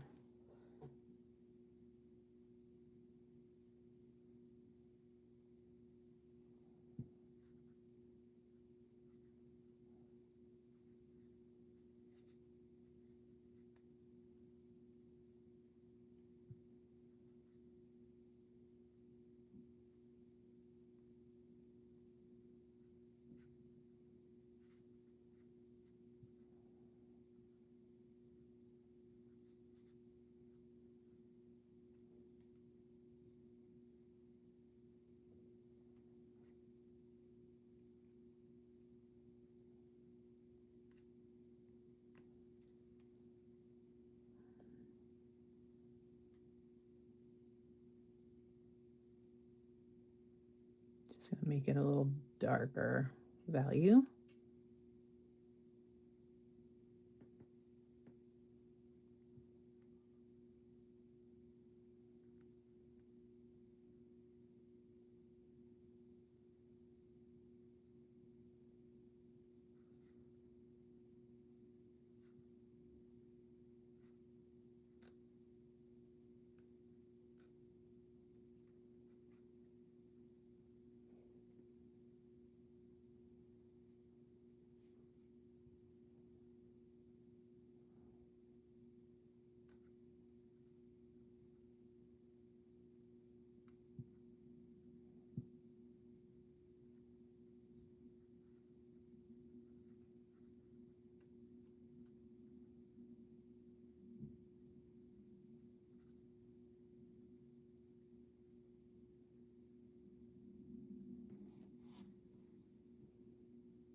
I'm not worried if I'm like messing up the lines that I put on there. I can kind of see where they were. Can always put them back.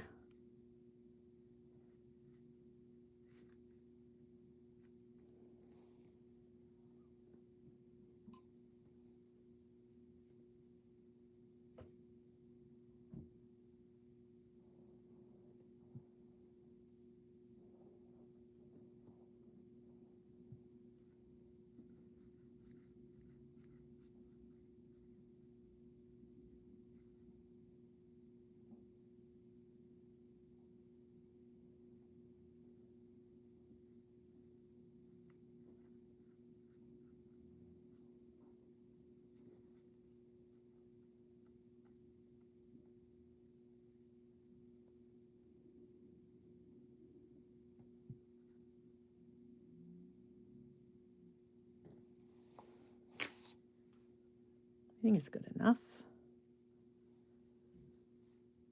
Ideally, I want that to be dry, so I'm going to go ahead and dry it again real quick.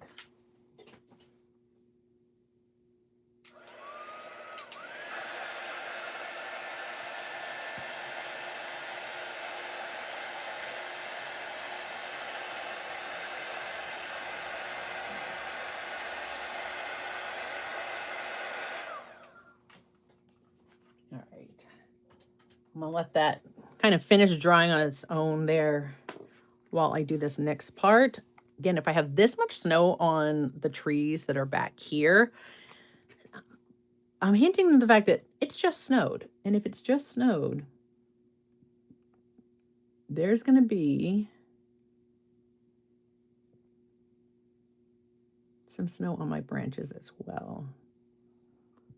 So let's just go ahead, plop some on some of these. Right, wherever it looks natural that it could have landed and accumulated. Doesn't have to be everywhere.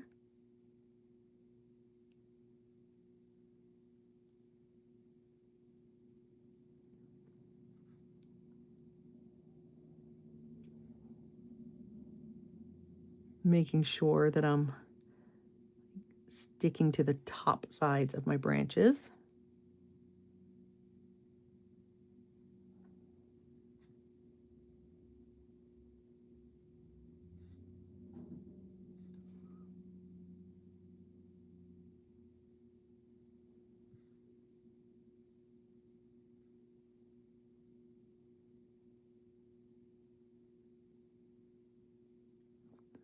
I'm letting my hand be shaky because that snow will accumulate. It's not going to look like a perfect little straight line. You're not seeing it so much like outside where it's outside the mat because it's white.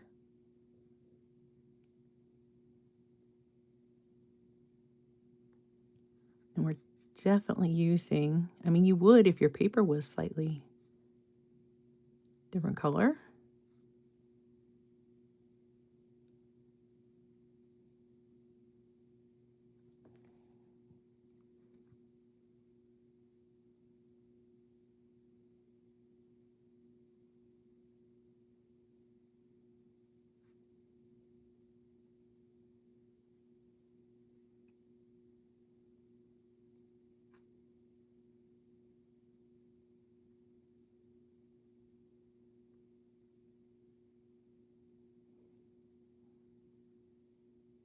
Paying attention to the fact that this branch goes in front of these others.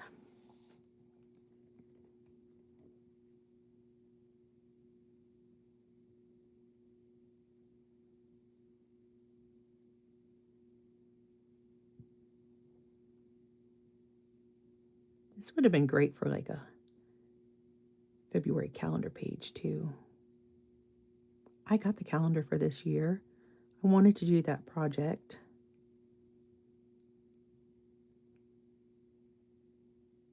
I had every intention of doing that project.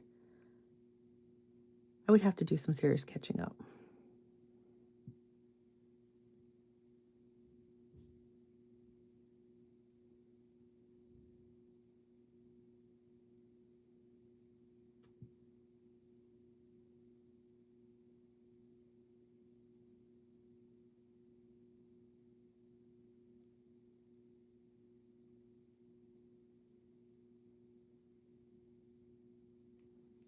Love it. I'm loving it with the snow on it.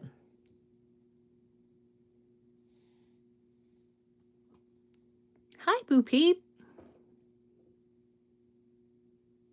Yeah, this is my brightest white value, so this is really popping.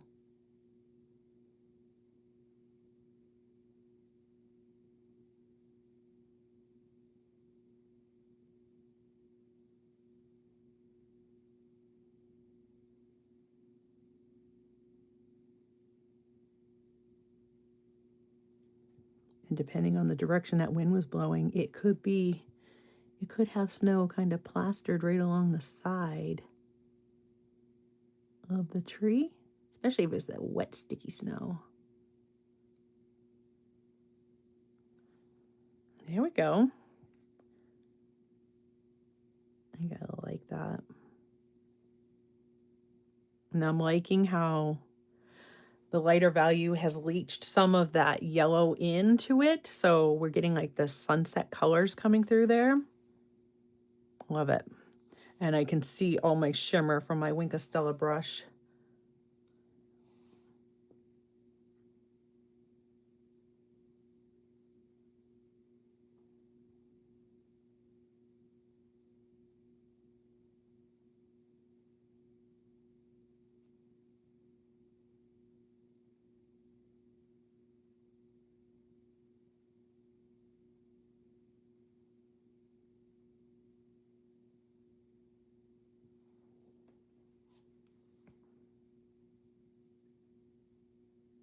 Love it.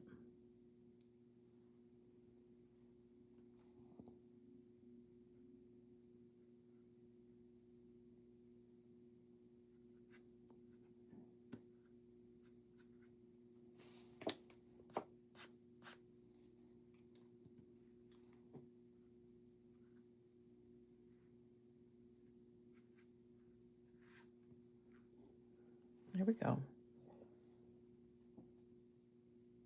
What do you guys think of the birch trees? I got to come back now and let's put some of those lenticels back in there.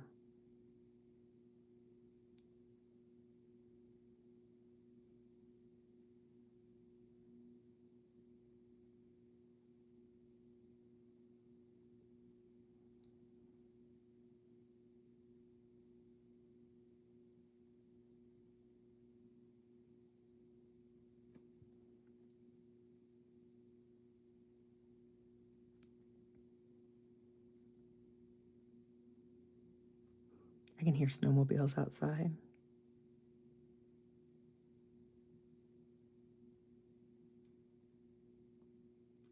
like in the distance. We have trails that actually, there's actually a trail that runs right back. We could access it from our property if we rode. We don't.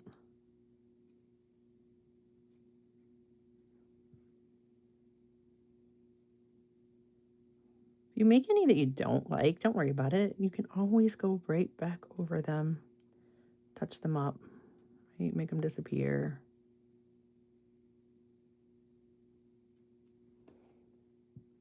I'm feeling like my brain just made patterns here, staggered them too evenly.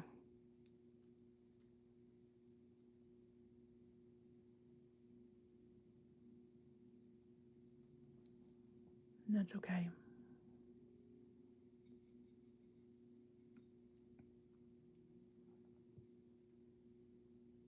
Look at just like that. It never happened.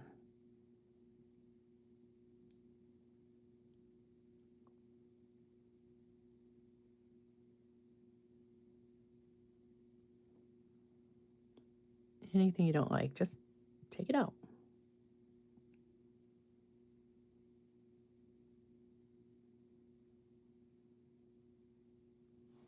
There we go. Okay. All right, are you ready? I'm going to put a little bit more now that that's done. I want to tap some more sparkle in here. Maybe we'll get a little bit of sparkle on my tree here, especially where the, this is at the sunset. It's glistening where that light is catching the snow on our tree. This is my focal point.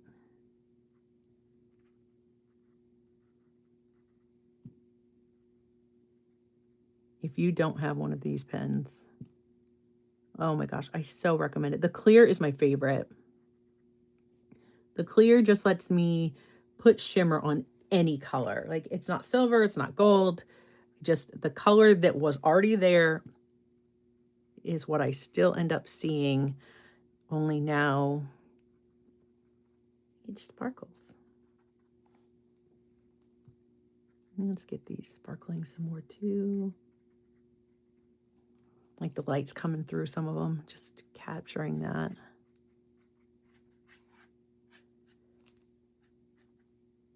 I'm going to put some of the sparkly in the where I see lighter areas of my snow. Right, this is where the highlights are, so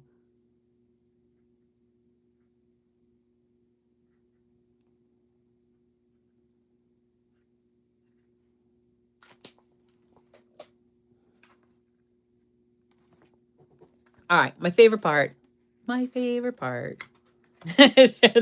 Certain friends of mine turn me on to them. I don't know who you're talking about.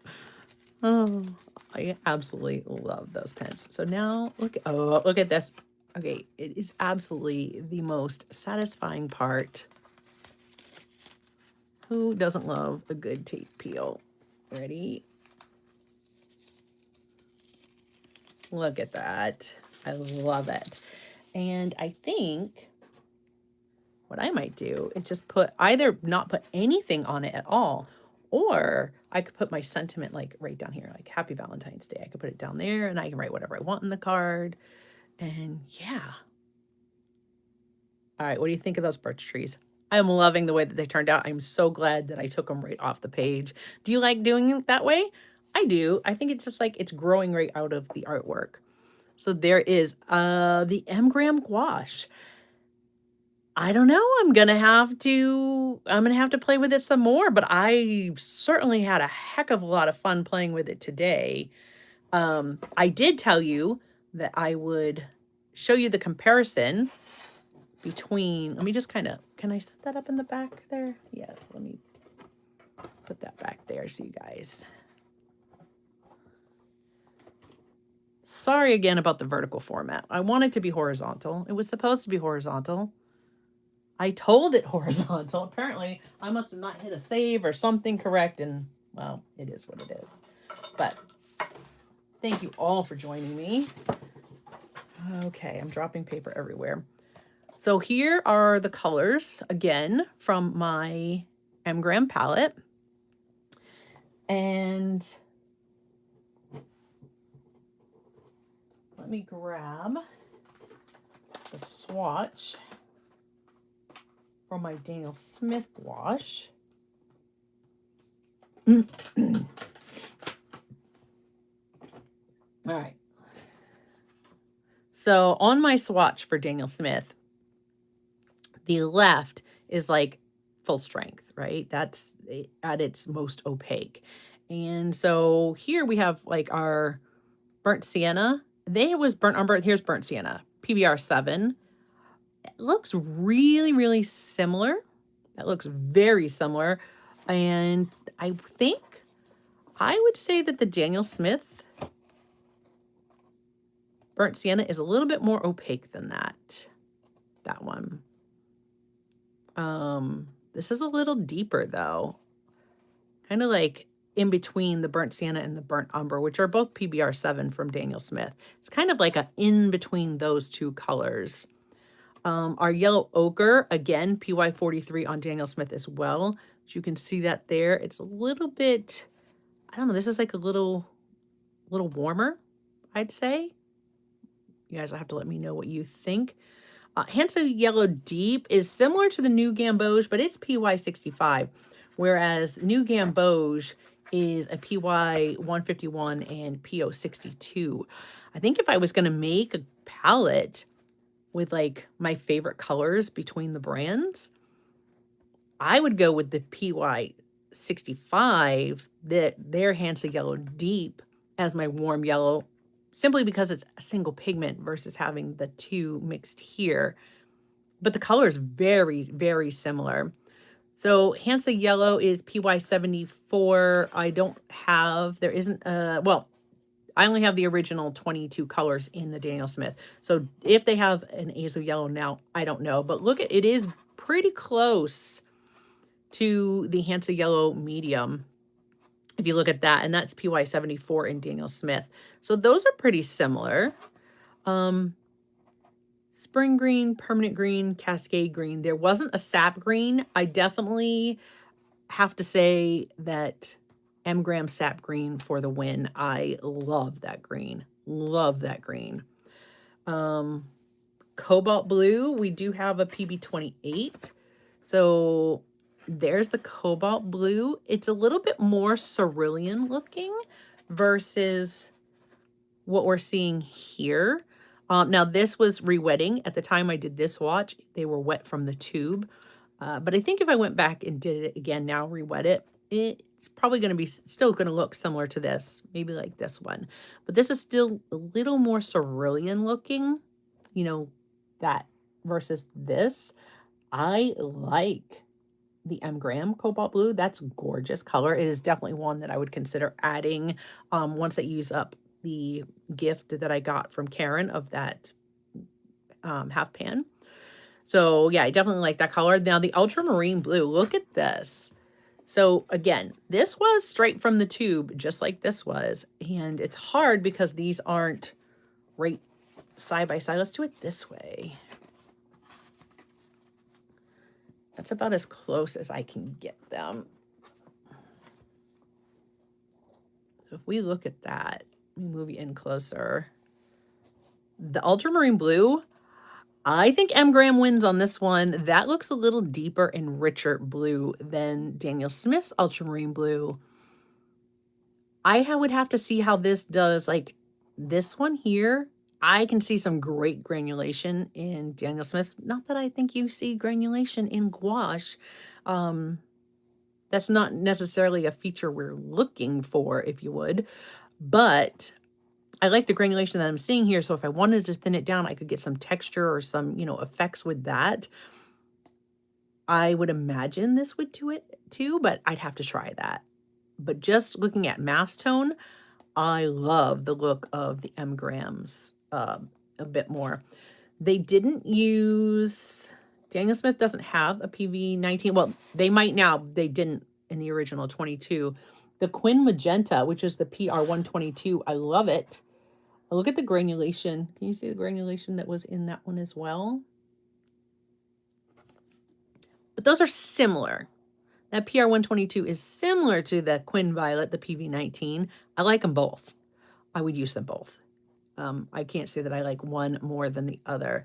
Now, the one thing that I do like is that when I get into my Daniel Smith colors, my Pyro Red is just PR254. It's not 254 and 209 like M. Graham has. So I do like that better, although lovely color. And then the Quinn Red is the PR209, where here I had a Pyro Red. This was kind of like a nice neutral red, and that was PR254. I like that one as well, but I do like this too. So what do you guys think? You will have to let me know in the comments. Do you have the Daniel Smith gouache? I love it. Do you have the M. Graham gouache? Or did I just ignite some want monsters for some new gouache? You know, use what you have, but you want to see more? Do you want to see me paint more with this? Let me know. I certainly want to use it some more now that I have it and really play with it. I want to play with the Daniel Smith too. So I'm looking at some more of that this year, some gouache and, you know, gouache paintings, and it will be with one of these two brands. I do like having them from the Legacy brand. You know, I have like the Hemi gouache and the Art Whale gouache. I do have both of those, and you know, while that can be fun to play with when I'm creating some artwork that I want like for longevity, I'm going to use one of these two brands. So there. Okay, let's see. Oh, thank you. Dolphin Soul says love out on the border. I'm really enjoying that. I'm glad that I took it in that direction. But do you see what I mean now about how at first it looked weird when we have the white trunk going up and then I just made it be dark. But now that it's all done and filled in, that doesn't look weird at all, does it? It looks like a natural, that's how the tree grows. It just naturally transitions like that. So yeah, I hope you enjoyed this one.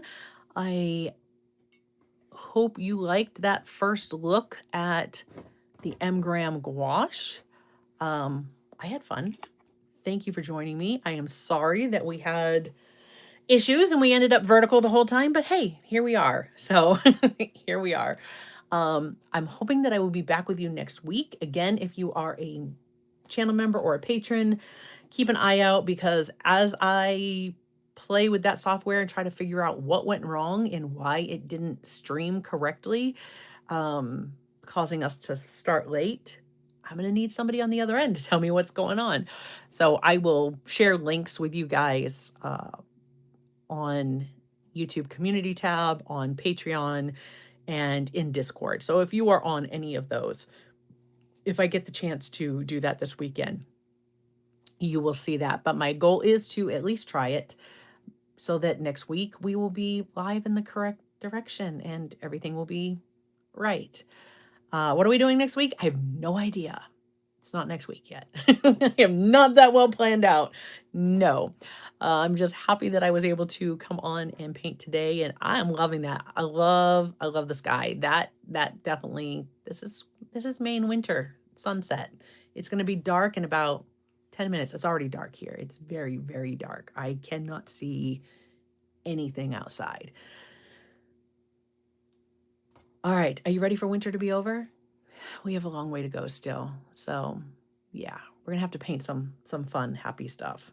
Or some more winter scenes. I don't know. I love winter scenes. Do you guys? Drop me a comment. Let me know. Until next time, my friends, keep creating. And I will see you in a video real soon. Bye, guys.